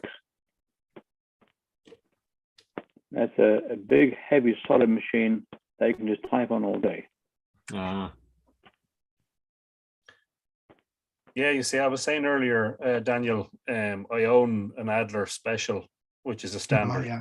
Yes. It's too heavy. It's too the action of the keys is too much like hard work. So I will probably move it on. I will probably sell it. And I'm not sure. This is why what I really need to do is go somewhere where somebody has an SM7, an SM9, an SG1, an SG3, an Olympia M40, an Underwood 5, etc., and try them all. Because there are so many little, I mean, the main thing is that it performs and that you're comfortable with it. But you asked about typeface. That's not crucial to me. What's more important is that it leaves a solid imprint. And actually, that's one of the things that I don't like about my SM4. It's probably the only thing I don't like about it. Even with a fresh ribbon, it doesn't seem to leave a black print. It's thin and narrow, and it's almost too tidy, so that's, there's none of them here. None of the 5 that has ticked all those boxes, Yes. But I position of privilege. May I ask? Say that, Yeah. May I ask? Because others might also chime in that have more experience with that. But I think if the platen is harder than it should be, if it's old and the rubber is old and it's harder than it should be, then it'll never print as well as it should, as the machine can. So a fresh rubber platen, or like a new rubber platen, might change that machine definitely. So it does. There is a it's not wear so much as aging of the rubber affects the functioning of the SM4, maybe because it's an older. Is it early 60s or late 50s? It's actually 1958. Yeah, it's the first. 58. It was in the first production run of the SM4. Yeah. Yeah, and Olympias are very known for having hard platens. Yeah, sorry, go ahead. Also very known for when you replace those platens, it makes a world of difference. Oh, thing worth considering. Because not only does the rubber harden, it actually shrinks a little bit. So affects your ring and cylinder adjustment just a bit. Just enough. Yes. Just enough to throw things off. Yeah. Well, it makes the type a lot lighter, and let's see. Casper Van Dien replied to my wife's tweet about her Starship Troopers bobblehead. He's the actor who played Johnny Rico. Oh, wow! She sent me a little tweet about that. So, cool. That was fun. You got to see the bobblehead, or not bobblehead. It's a Funko Pop. Yeah, soulless black eyes. Yeah, they. I think it was Funko that also made the wacky wobblers. I guess that was the bobblehead versions, right? No idea. I don't pay any attention to these things. Okay. That's my wife's domain. Okay. She plays with dolls. Yeah. They're action figures. I can't believe you guys go there with the if I could only have one typewriter. I mean, does anybody here have one typewriter? Just one. Just one. I have one. No, Larry, but no, Just Larry, more. you know what? If you have 20 kids, are you going to say, if I could only have one kid, I would take this one? Come on, you got a kid. That would be like torturing somebody. I'm going to only let you have one typewriter. I mean, come on.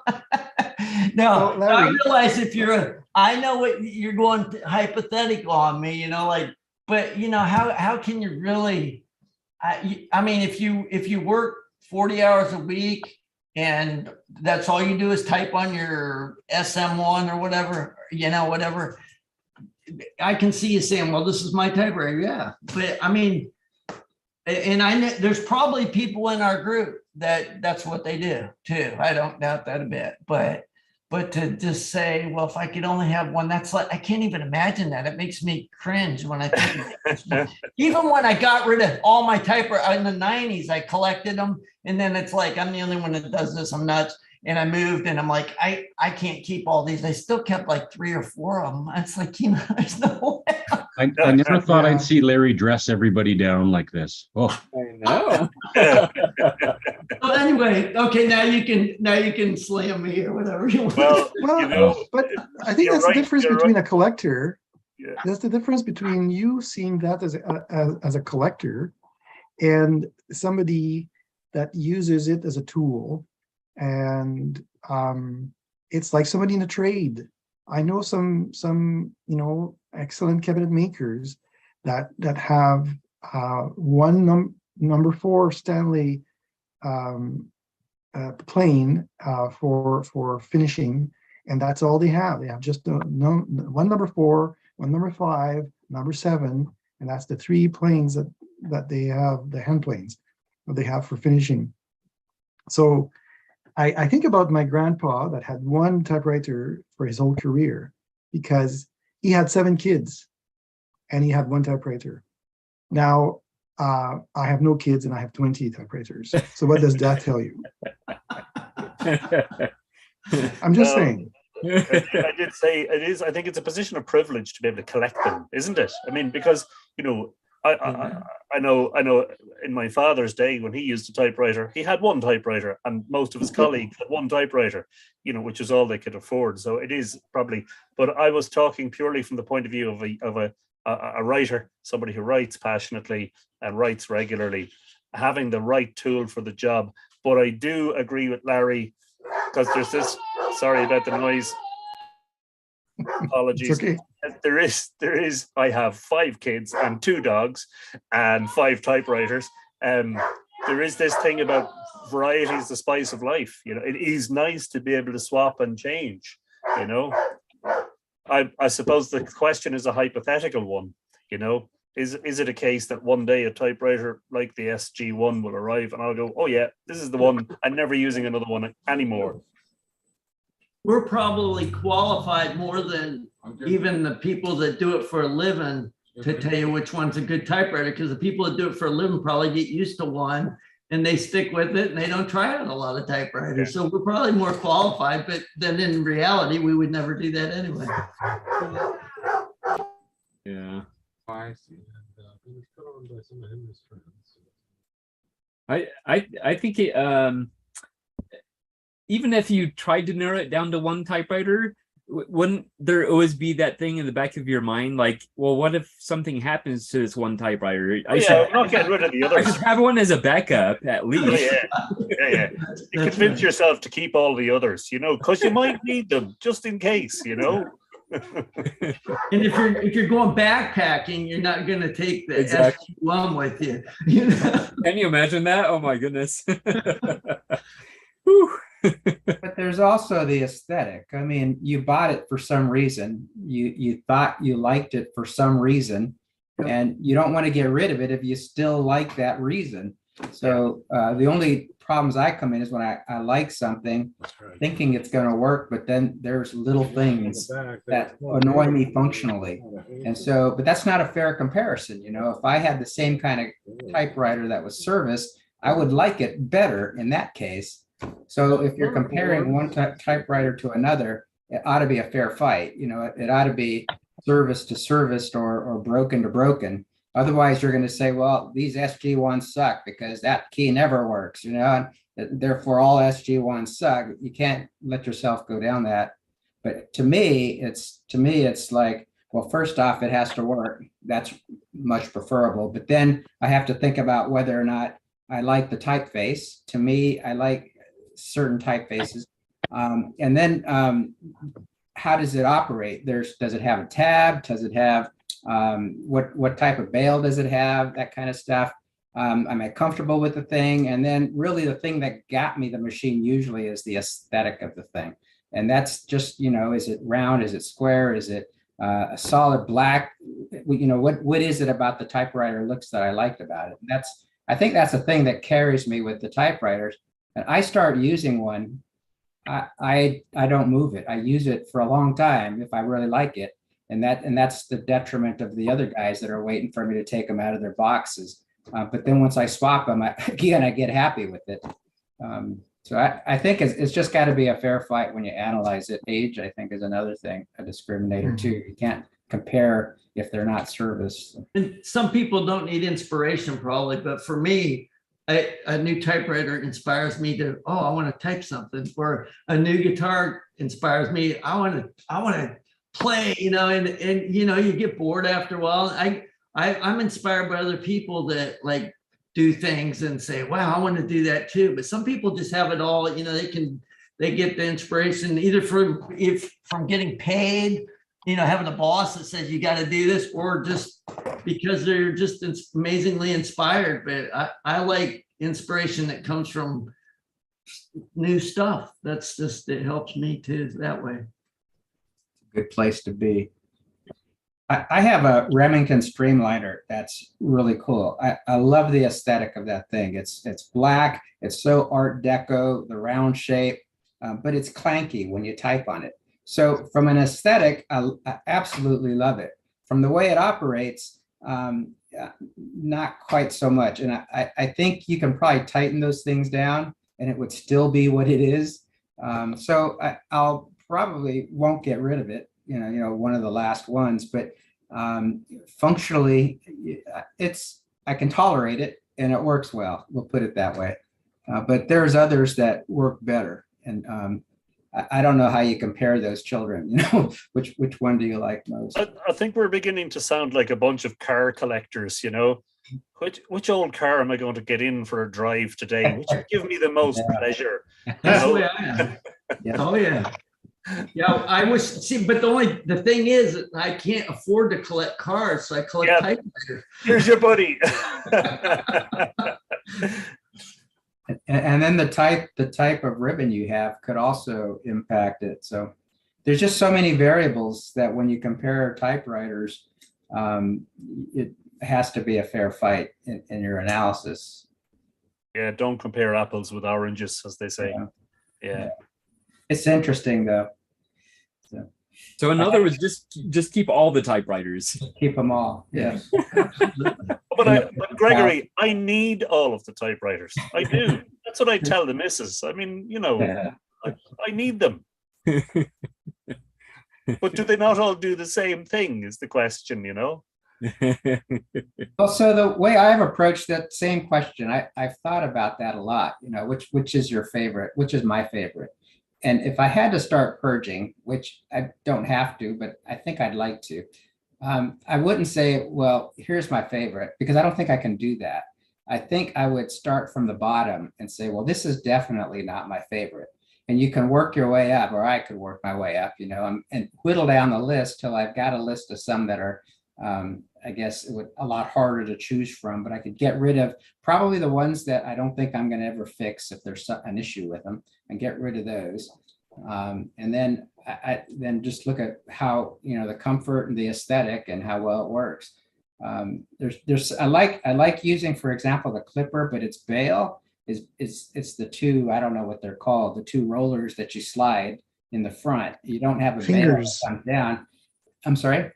Fingers. Yeah, thank you. So the problem I have with that is that they're in the way when I'm trying to type. I type on narrow sheets. And so for that reason, those types of typewriters take a step down in my appraisal of their utility to me.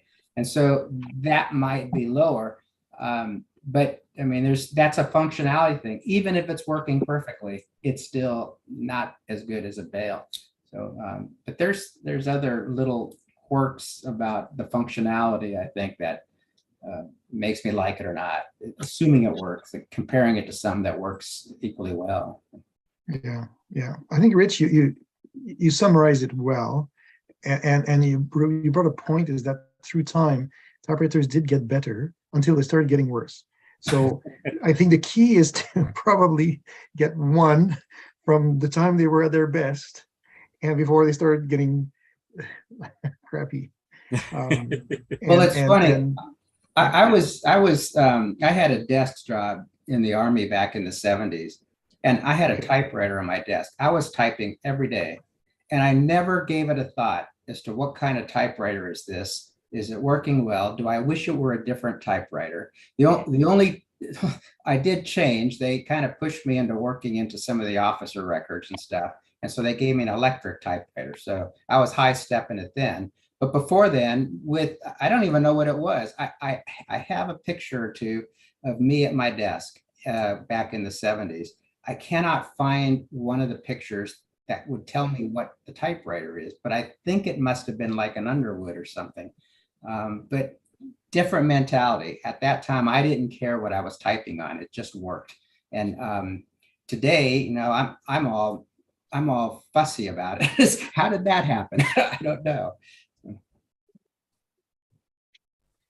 Interesting. I have a memory of a colleague who was an administrative assistant who was absolutely going to defend having her IBM Selectric 3, and nobody would take it away from her ever.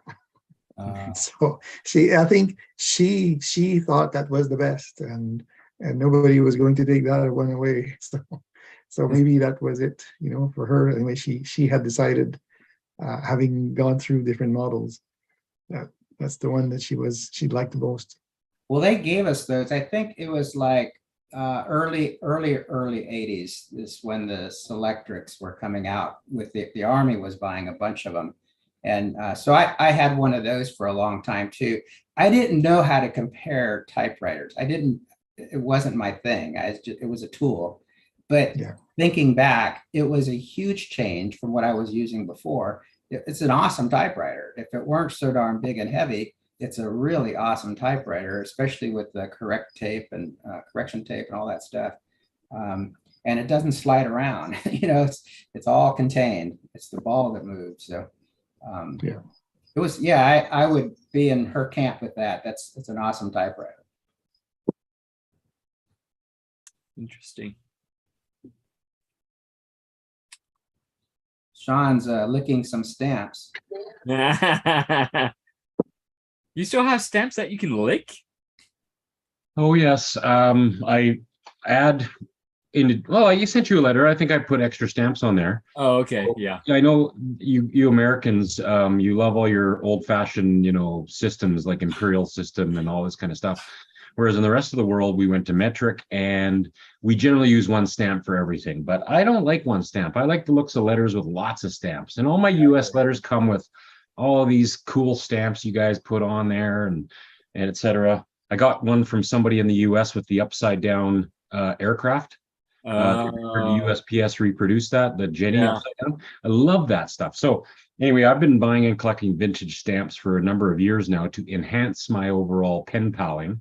And so I always add vintage stamps from the 50s and earlier, 1 cent and 2 cents here and there, just to give the letter a real look. And, some people are tuned in. They'll be like, oh, is that King George? And you're like, yep. And other people just think it's some dude.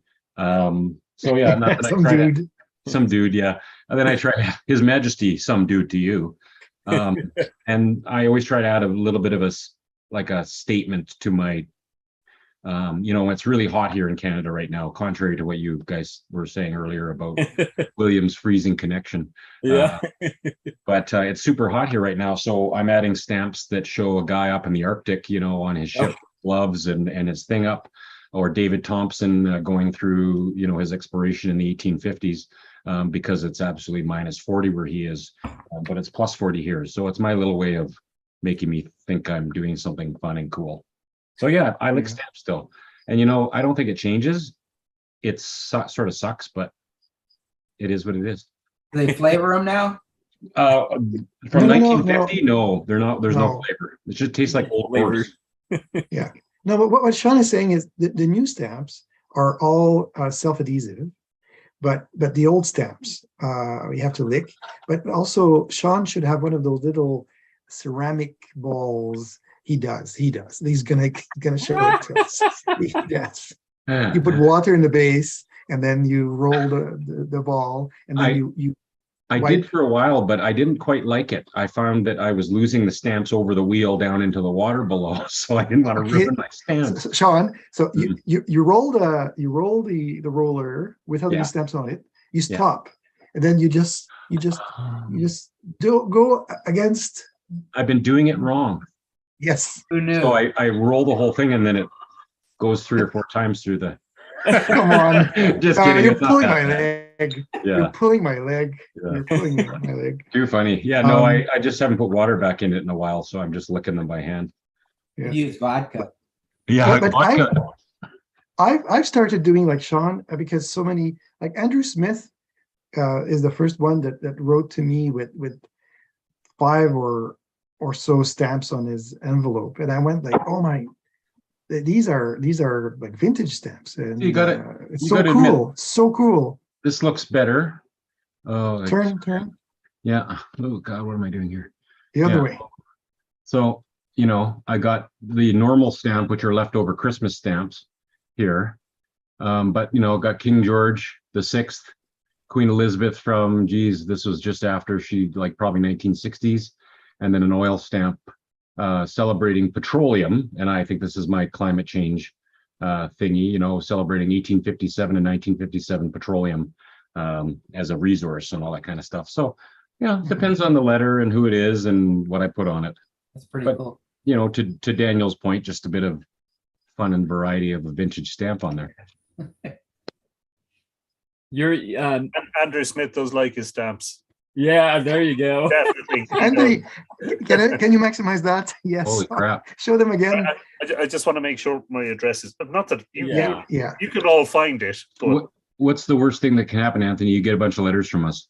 Hang on, like, just focus. Oh yeah. Wait. Oh yeah. There we go. Yeah, they're great. Great stamps. Wow. That's some amazing stamps. Andrew is a stamp fan, and he's also a literature fan as well. He likes his literature. Yeah, I noticed the stamp there for the Giving Tree, which is a Shaul Silverstein book. That's my favorite children's book of all time, The Giving Tree. It's amazing. Yeah, a very, very important message. So brilliant. Can I just say something? I have to go shortly, Gregory. I just wanted to say this is going to look funny, I hope. So. But yesterday evening, I was like this, right, at the desk, because I was buried in the Olivetti Valentine trying to sort out the line lock issue. Successfully resolved, by the way. Nice. And my wife said, "Are you wearing that? Are you testing that out because of the thunderstorm warning? There's a thunderstorm warning in effect. During storms we regularly lose electricity." And I said, "No, I'm using it so that I can fix the typewriter and still have my 2 hands. So I don't have to hold a torch in one hand." Yeah. I don't know if anybody has ever used a head torch, but I mean, you couldn't find a more convenient way of lighting the interior of a typewriter when you're working on it, Yeah, there goes Sean with his. And I know Mei Lin has her fancy glasses that have the light on them.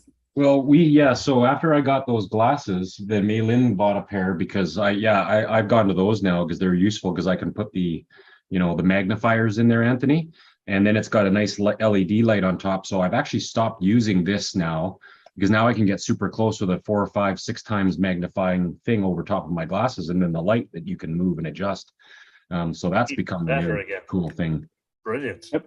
Yeah. That's why miners had lamps on their helmets, so they could see what they're doing and use both hands. Exactly. Yeah. Saves you lighting your lighter to see if there's any gas in the mine. Oh. Quick, woof. Oh my. Larry, you're muted.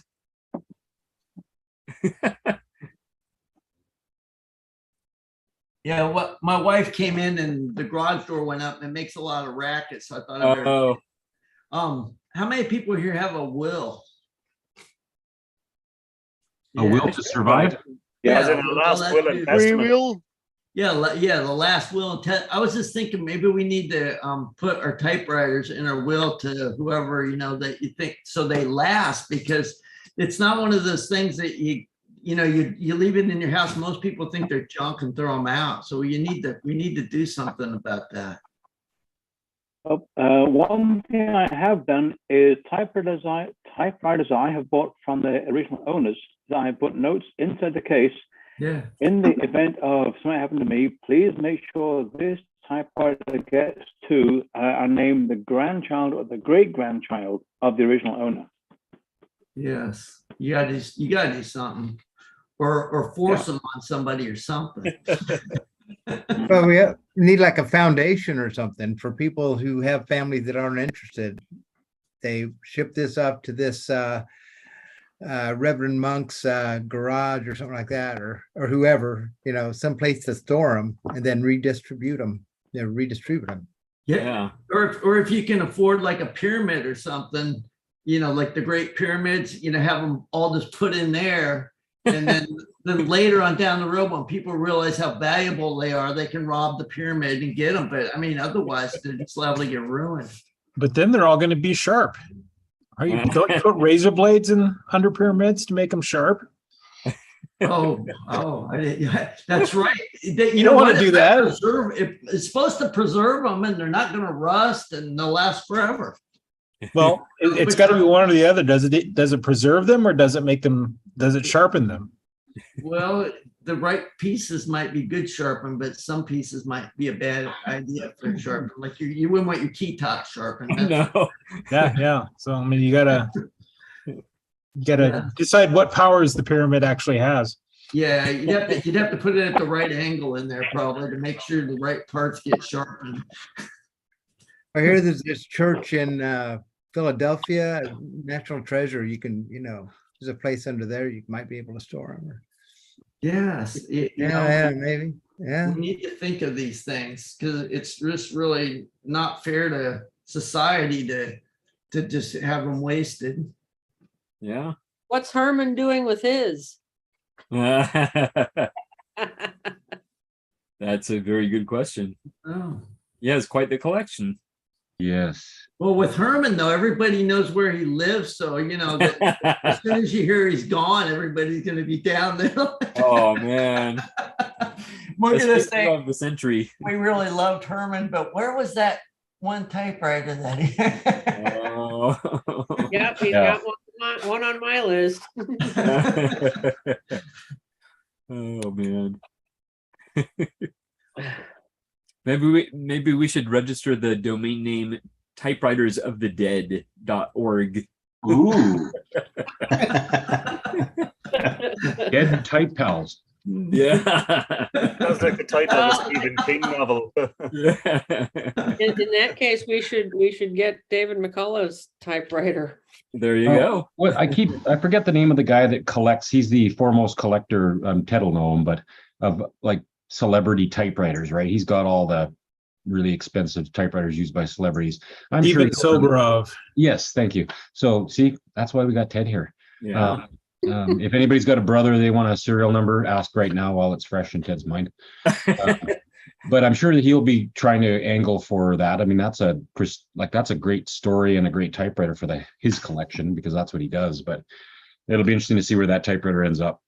Yeah. Yeah. Yeah. Anyway, hello. Hello. Oh, hi, Diane. Yeah. Oh, hello. Where you been? I have been decluttering. I have been shredding paper. Awesome. I was doing that last week. And I actually decluttered something that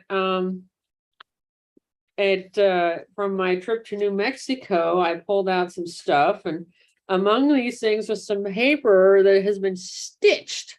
Oh. Huh. And Oh, on the other side, it says this. Yeah, cool.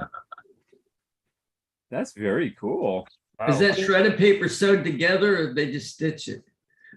It looks like it was just stitched. I mean, here's the envelope that was with it. It's got a ragged edge too.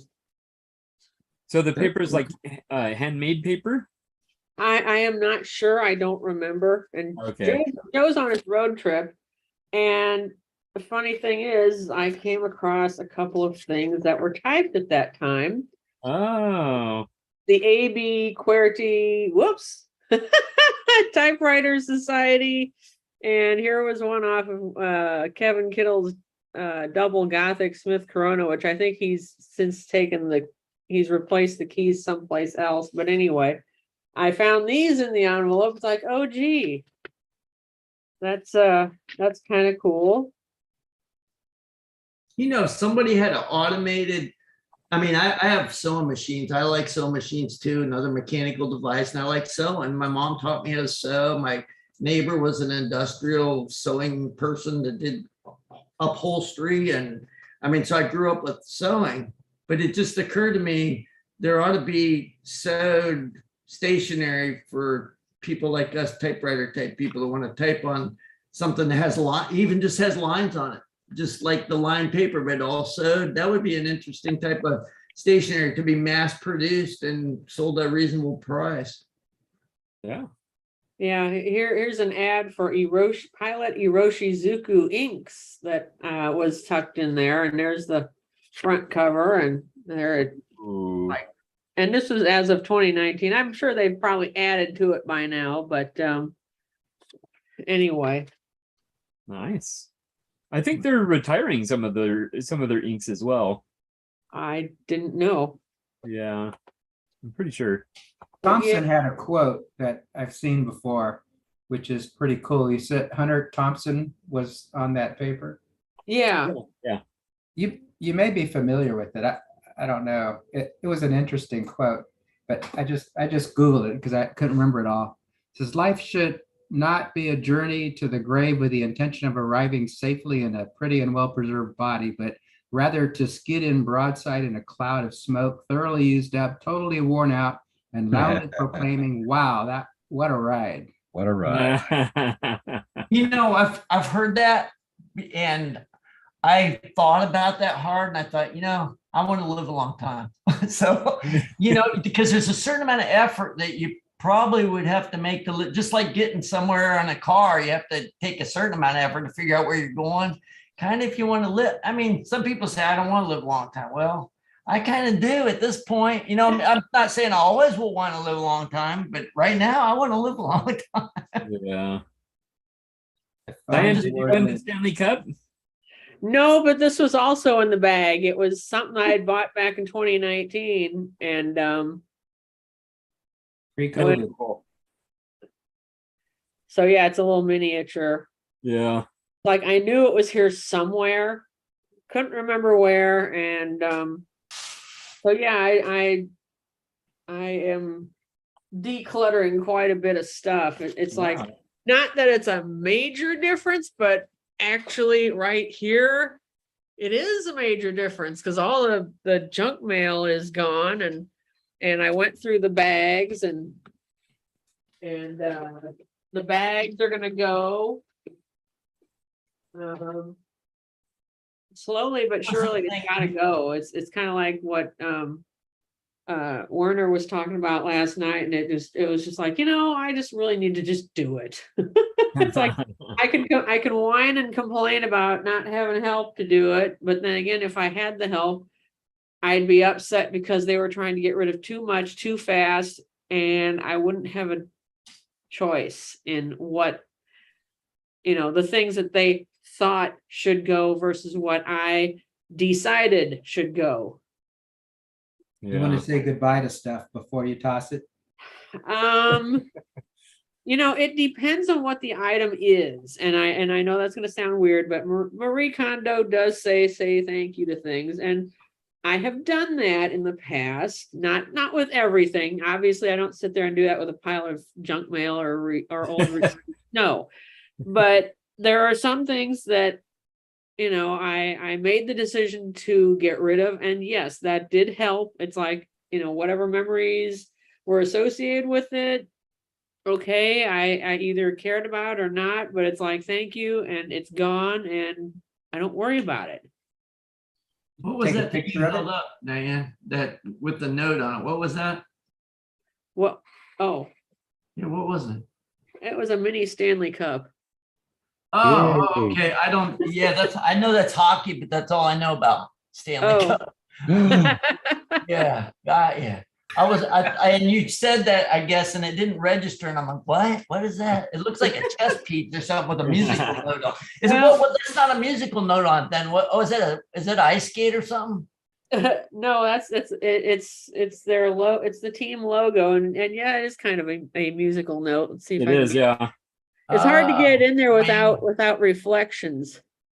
Larry, you don't know about hockey? What do you live in, Carolina or somewhere? I know. I used to play hockey as a kid. Oh, okay, I lived in Ohio, but it was very popular up in northern Ohio. But the thing is I never was a sports person. I just did it for school. I didn't do it. I wasn't on any team sports or anything like that.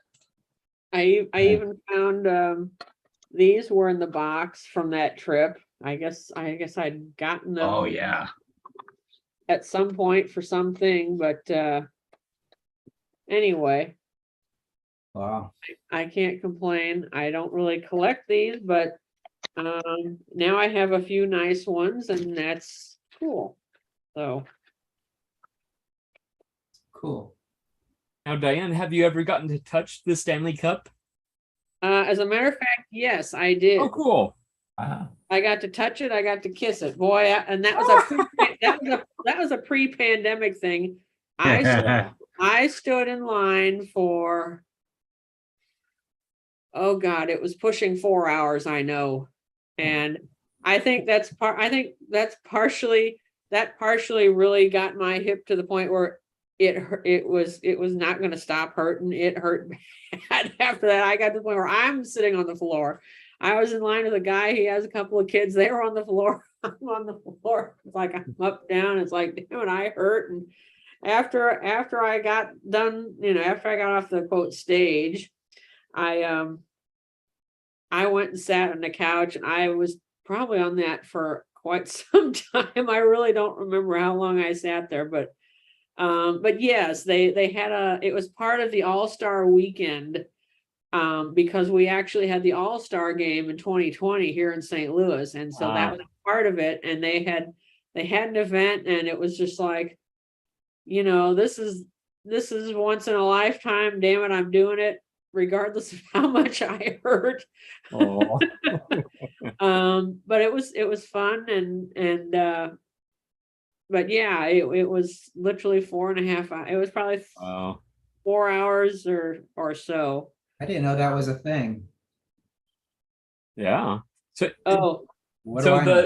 the year that the Ducks won it, I was working at the local newspaper, and for some reason they brought the Stanley Cup into our office, and everybody on the staff got to touch it and get their picture taken with it. I have regrets now because it was like an amazing moment for me. So I gingerly put my hand on it and got my picture with it, and I realized, I should have full on felt the darn thing. Yeah, HR wouldn't have talked to you about it. I know, right? Basically we were told we couldn't lift it.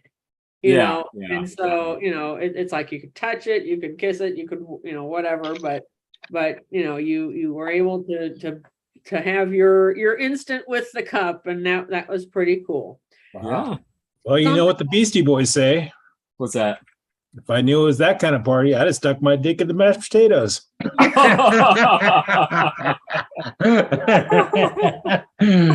Oh yes, I remember now. I have no idea, and it's probably just as well. Something else I also found, and I had blown this up quite a while ago. Oh. Oh, sorry.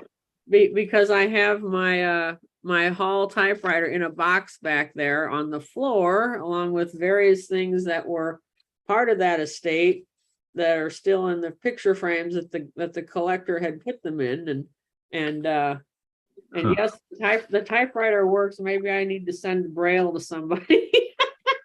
Yeah. You know, I actually earlier we were talking about Morse code, and I see like a vague correlation between Morse code and Braille. It just, you know, connect the dots basically. Well, but it's not the same dots. No, I know that, but yeah, I see kind of a correlation there, you know, communication through dots and dashes actually. You could type all your passwords in Braille. That way nobody else is able to read them. Yeah.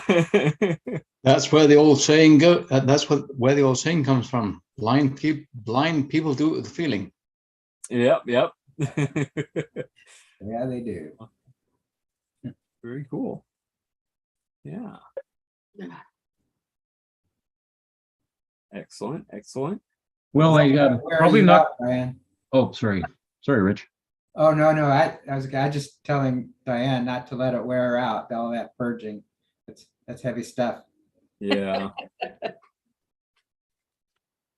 No, I figured maybe I'd make a blog entry out of it. like I haven't used my blog in ages. Oh. I even have a see-through purse that I bought. It actually had some swizzle sticks in it. Does it fit a typewriter?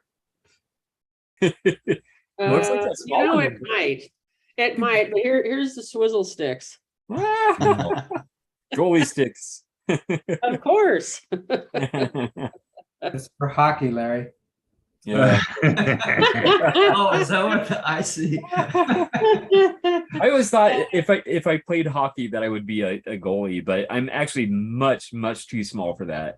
So, although back in the day, you had small goaltenders like what was his name? Like Darren Pang. Darren Pang, yes. I played hockey. Dominic Hachek. I wore figure skates when I played hockey. That's the kind of hockey I played. Now, some people used hockey skates and they're like, oh, those are dangerous. It's like, well, not if you can't skate like a hockey person. They're not. You know? I had stood next to Darren Pang, and he and I are the same height. And so it's like, because I was at some sort of bluesy some after the game event after a blues game quite a few years ago now, and he was there, and I'm literally standing, and I'm like, damn, he's no taller than me. It's like, okay. But I think Daniel mentioned Dominic Hasek. Yes, he was a fantastic goaltender too. Yes, and he was on the, compared to his teammates at the end of the game when they all, like you can see the difference in the height. Yeah. Well, I think he was known for like really like throwing himself around, wasn't he? Like, yes, he was extremely quick and very flexible. Yeah, was able to do the split and all sorts of acrobatics like that, if I can call them acrobatics. But yeah. A great goaltender. Yeah, I think the one I'm thinking of was on the Calgary Flames, but I don't remember who it was. I know they had Kiprasov. This would be going back quite a ways. That is quite a ways. Which one? It is now Kiprasov. That was 2009, 10. Okay. Yeah, But, this would have even been older like than that. probably Oh in my the God. 90s or something. Oh, you're probably thinking 80s, late 89, 90, 91, and Yeah. now it even blanking me because that's my own city. Oh well. Well, I know they also had Theoren Fleury. He wasn't a goaltender, but he was a small guy. I think he was like 5'7" or something like that. Yeah, Teeny weeny. Theoren is 5'7". Yeah, he's from Manitoba. Yeah. I remember one cartoon in a newspaper. They had put a pet door in the a wall for Theoren Fleury to come out onto the ice through. There's a cartoon in paper. Yeah, silly one. Yeah. Excellent. I've never had anything to do with hockey up until my brother got me to go to a game with them, and when I visited him in San Jose about 4 or 5 years ago, and it was incredible. Just the energy in that place when the Sharks were playing was incredible. Yeah.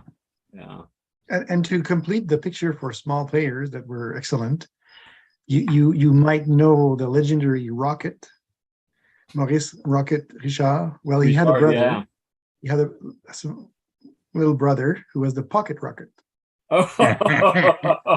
That had a different meaning back then, though. That was okay. It sure did, but yes, yeah. Le Petit Maurice. That's funny. And he won 2 Stanley Cups, or I should check my stats. Yeah. So, yeah. I mean, the Rocket won quite a few more, but his brother was part of I think at least 2. Yeah. Okay. I'm going to Google now because I'm embarrassed to not know that. Excellent. Yeah, I think it was 1986 that I just stumbled upon hockey, and I was like, wow, this is like the best thing ever. But I was the only one in my family that was watching it and enjoyed it. So I had to like figure out what the rules were, and it was a very confusing time because hockey has some strange rules. And then I didn't really like hardcore get into it until 1988 when Gretzky came to the Kings, and from that point on I was just all in. So yeah. I just Googled I wanted to know the correlation between typewriters and hockey. So there you go. Okay. There's a sports writer right there. So I mean there is a correlation. So all right. Nice. Mike Vernon, Gregory. Mike Vernon. Yes, Mike Vernon. That's the one. Everything's connected. He was giving me hope that I could be an NHL goaltender, but then everybody got bigger and bigger, and I was like, most of that is just pads. I know, yeah. There's the joke of them taking all the pads off, and they're this little skinny rail. Yeah. Not too late, Gregory. Yeah. So I'm sorry to interrupt the discussion, but I have to correct what I said before. Okay. It's absolutely the worst thing I ever said, if ever. Oh, no. Henri Richard is the player with the most Stanley Cups ever. Oh. 11 Stanley Cups that he won wow. with the Montreal Canadiens. Who is it? Oh, I thought I had a typewriter problem. Yes. Henri Richard, the Pocket Rocket that we were talking about. And he was 4 inches smaller than his older brother, the Rocket, and that's why they called him the little Rocket, but Pocket Rocket. Yeah. I'm glad you corrected 11 yourself. Stanley Cups. Sorry, Sean. I'm glad you corrected yourself because we were judging you harsh. Oh yeah. I know, no, but listen, this is gonna go. This might go on the internet. Yeah, that's true. It's on the internet. Somebody would correct you, and we'd be in trouble with awful. It'd be hate mail to Gregory because his address is up. I know, huh? Oh, that's funny. Thank you very much for the opportunity to make those details correct. Yeah. Yeah, I'm gonna say something, but just let it go. Sometimes it's best. Yeah, silence is the better part of valor or whatever, Rich. Yes, Is there a typing prompt anymore with this new format? Is there a typing prompt? Whatever you want, Larry. If you want to write something, just write her and read it out. No, that's the beauty of hanging with the Poor Typist. This is not a meeting. We're literally just hanging out. Still, the first Sunday of the month is going to be Typewriter Club Live, and that's where the typing prompts are going to be. Oh, okay. But this is hanging with the Poor Typist, so it's very, very low key and just hanging out and chatting, and nobody gets called on. And That's Why part of I the have reason a- I joined immediately, because I thought, no, I don't want to get called on, and I don't want to interrupt myself in the shred pile. I have a poem for like whatever, since I don't have a prompt. So I just gotta, how about Larry had an Underwood, 'twas sweet and black as coal, and everywhere that Larry went, that Underwood would go. It followed him to school one day, while not against the rules. It made the kids all laugh and say that Larry is a fool. They all used their cell phones, a laptop or a tablet, but Larry did not throw stones. Great typing was his habit. He typed his A+ thesis and he got finished first. The kids all got some virus that left them in a lurch. Excellent. Wasn't Larry Underwood a character in Stephen King's The Stand? Oh, I think he was the musician character. Oh, that's awesome. Interesting. For some reason, I remember that. Wow, that's cool. Excellent. I never got past about the first 80 pages of that book for some reason. Oh,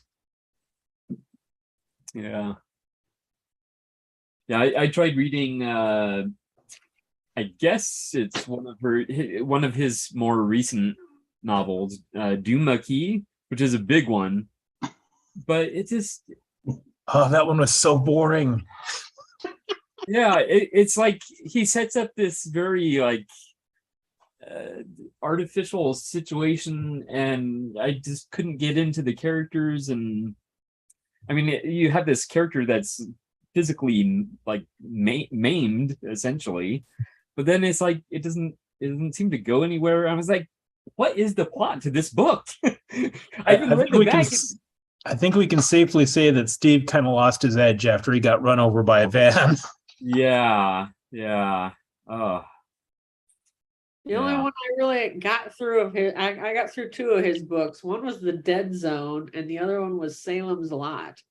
Oh, okay. I actually got through those. I used to read those in junior high during study hall. I had we had, I guess we had 7 classes, so it was 7 hours. I had the one semester I had the early lunch, and whether it was the early lunch or the late lunch, it was like, okay, so I have a half an hour study hall before lunch. Okay, well, I'm going to sit here and, if all my homework was done, I'd sit there and I'd read a paperback. Yeah. Yeah, I was actually actively collecting. Like anytime I'd see his books in a used bookstore, I would just snatch them.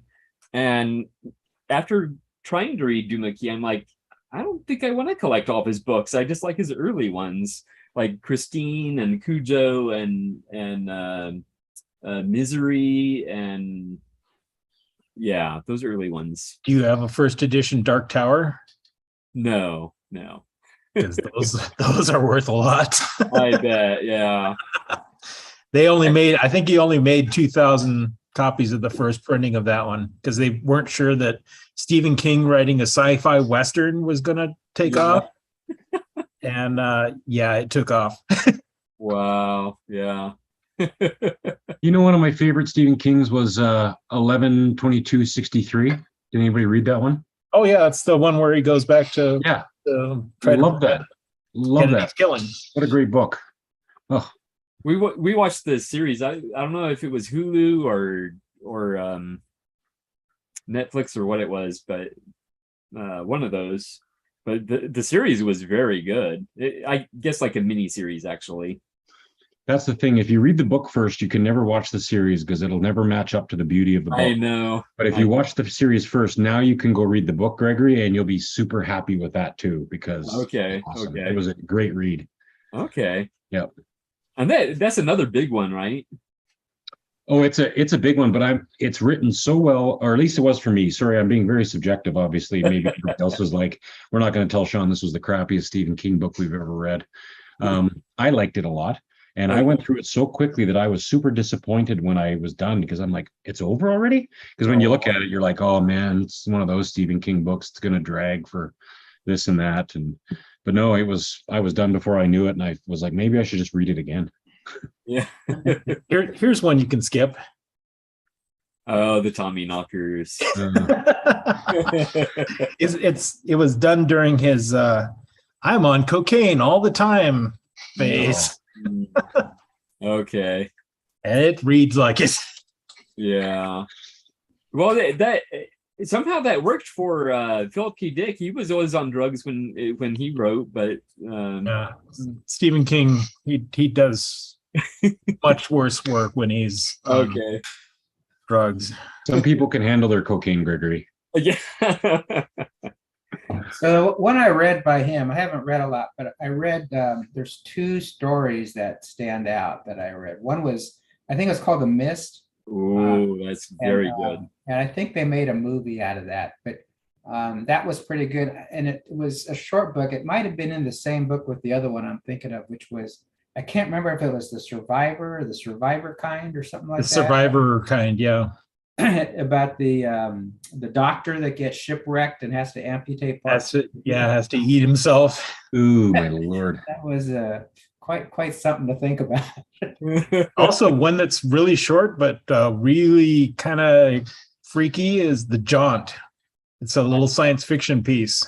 Wow. Yeah, I had heard it's of that. probably about 20 pages long. It's makes you think. Huh. Interesting. That's a nice short one then. And I like Philip K. Dick's stuff. His rather prolific, actually. Yeah. I think the last one I saw by him on a movie was it called The Bureau? Something like that. I was really Paycheck. It's the it's the one that's based on the Bureau of like seeing the future or something. It's like the crime stopping. Yeah, they have to keep events happening that are supposed to happen. Yeah. So it was quite interesting. And I was shocked / not shocked to find out it was Philip K. Dick's book. It was for some reason they named the movie Paycheck, which really makes no sense at all. Yeah. I thought let me look that up. Didn't Stephen King write a book about writing? Yeah, on writing. Yeah. Okay, yeah. That's very good too. That was very I good. forgot I finished that one too. Yeah, that was one of the things that made me want to be a writer. Was after I read that book, I was like, oh man. The Adjustment Bureau. Adjustment Bureau. Okay, yes. That was pretty cool. Interesting. And then he also did what was the one with Schwarzenegger? We Can Remember It For You Wholesale. Yeah, something like the that. Mars one. Yeah, but the movie had a different Total name. Recall. Total Recall. That's Total it. Recall. Yeah. Yeah, they did a remake of that in 2020, I think. It did? 2019. Oh, really? Sean is poo-pooing it. Apparently he didn't like it. The original was way better. I mean, it was crappy 80s-y, but I don't know. The remake, they just changed the story too much.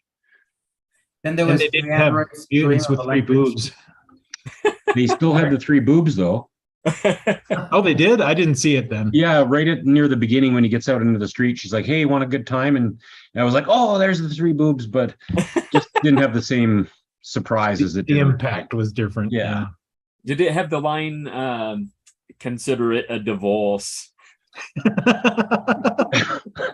No, and that's why I despise the new one, because Colin Farrell just doesn't talk like that. Okay. Oh man. Yeah. And then there's Do Androids Dream of Electric Sheep? Blade Runner. Yeah. It's both a good book and a great movie. Yeah, that's one of my Two favorite great books of all movies. time. Of all time, me too, Gregory. Yeah. That and Dust Boot. That's yeah. That's the only book that I've read like several times. I love it so much. Wow. And I'm a pretty slow reader, so investing that much time in a book over and over and over again, I think says a lot. The Electric Sheep. Yeah. The movie is great, but the book is amazing. So the story is, I think, what you're referring to, right? In terms of what's amazing about it and the way he wrote it. And what's different about the movie, I think, is the way they produced it, and they brought a lot of that stuff out. And it's just really, especially for the time, back in the 80s. But to come out, the things they did with that, I thought it was a very well done movie. So, Just the camera work. They did all those special effects in camera on a single piece of film. They would shoot on a motion dolly 20 times on the same piece of film to get the rain in the background of the buildings and the spinner flying through the buildings and the buildings themselves and the lights in the buildings and just everything. They did humongously amazing camera work for that film. And the way they did it flying through New York City, it really made it a dark vibe. It was so cool. In the rain, you see the big advertisements on the buildings, and it was really very well done. My favorite fun fact about the movie is so Harrison Ford absolutely hated the idea of doing a voiceover. So he purposefully made his voice sound very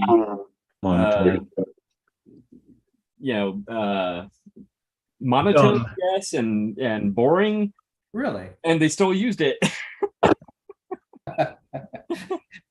Yeah, because it was originally intended not to have a voiceover, but then they decided to have the voiceover. So Well, and that's the beauty of the Blade Runner, is because Ridley Scott, I mean, he was never happy with the way the studio first drove it. So there are three major iterations of Blade Runner originally, from the first theatrical release to the first one that he got to touch, but then he really got into it with the director's cut on that third one.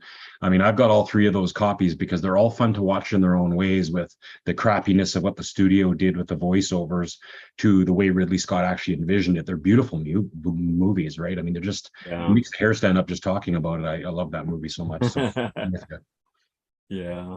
It's a great concept. Yeah. Philip. Well, speaking of the nerdiness, has anybody been to the Bradbury? No. Does anybody know what the Bradbury is? No. No, I don't. But I thought you were going to talk about. Sorry, go ahead. Sorry, the Bradbury is the apartment building that what's his name was in. The abandoned apartment building where the toy maker.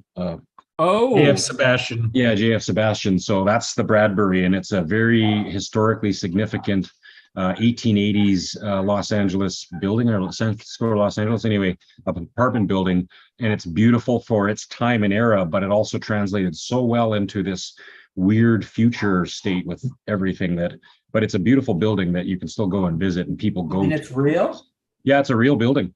Like type in the Bradbury building, Blade Runner on Google after this, and you'll see some of these beautiful images from the 70s, 80s, and back all the way to the 1880s, 1890s. It's a super neat building. Wow. Yeah. Amazing. Very cool. Same thing with Deckard's apartment. It's also a real place. It's like a millionaire's mansion. They use it in a lot of movies, right?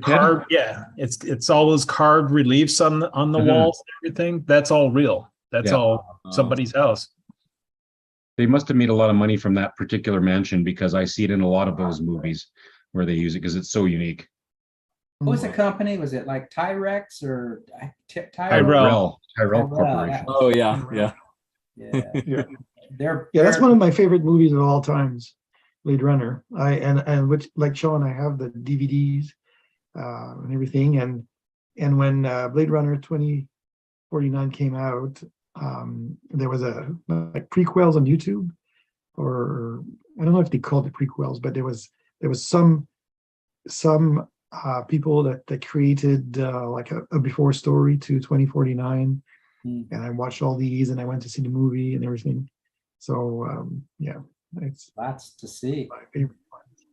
That's pretty cool. The other one that it was interesting to me was Brazil, because first time I saw that, I just like Cisco and hell? Liebert both gave it thumbs up. And what the heck? That's 2 thumbs down to me. But then I gave it another chance a year later or something, and actually I saw it quite differently, and it was really amazing. Some of my favorite scene in there is when he's taken down to his new office down in wherever the in the middle of the building or bottom of the building, and he gets half a desk. Yeah. Fighting against the wall to pull the desk back, and somebody's pulling it back. That's so funny. People think Monty Python's about comedy, but they were very amazing political commentators. Oh, they were, it's hard for yes. people to see through that. Yeah, amazing. Yes, they were. Yeah, we need more of that. Going back to Blade Runner, the only time I ever watched Blade Runner was at the drive-in theater. Oh yeah. Yeah. And it was so dark. I did not enjoy it. It was so dark. And there was a lot of ambient light from the street lamps and the northern lights that night. Oh, that ruined it. Yeah. Big screen, very excellent sound system is the only way I would recommend it. Yeah. There is so much going on auditorially, visually. You got to see everything, and it's a dark movie, but there's a lot there to look at. Then you get the little speaker that you hang inside your that doesn't work for that window. movie. Yeah, definitely. I'm going to see you, everybody. Love you. Have a good week. All right. Take care. Good seeing you, Sean. See you. Yeah. Well, I actually think we're headed down to the San Diego area, so I think we're actually going to wrap up just a little bit early. Yeah. But I think this has been a success. It's definitely different from Typewriter Club Live, and we're still going to have Typewriter Club Live because I know a lot of people. I think they almost rely on being called upon and given the stage. So I think they'll appreciate still having that opportunity. So we'll continue with those the first Sunday of the month. But yeah. But I've had a great blast. We've had some interesting conversations as always, and I appreciate you guys being here. All right. Well, All right. Well, thank you so much, and we'll see you next week. All right. See ya. Thanks. Okay. I'll be counting in church next week, so I won't be here next Sunday. Okay. I'll be here on Saturday. Okay. Yeah. Okay. Take care then. All right. Bye-bye. Bye. Bye.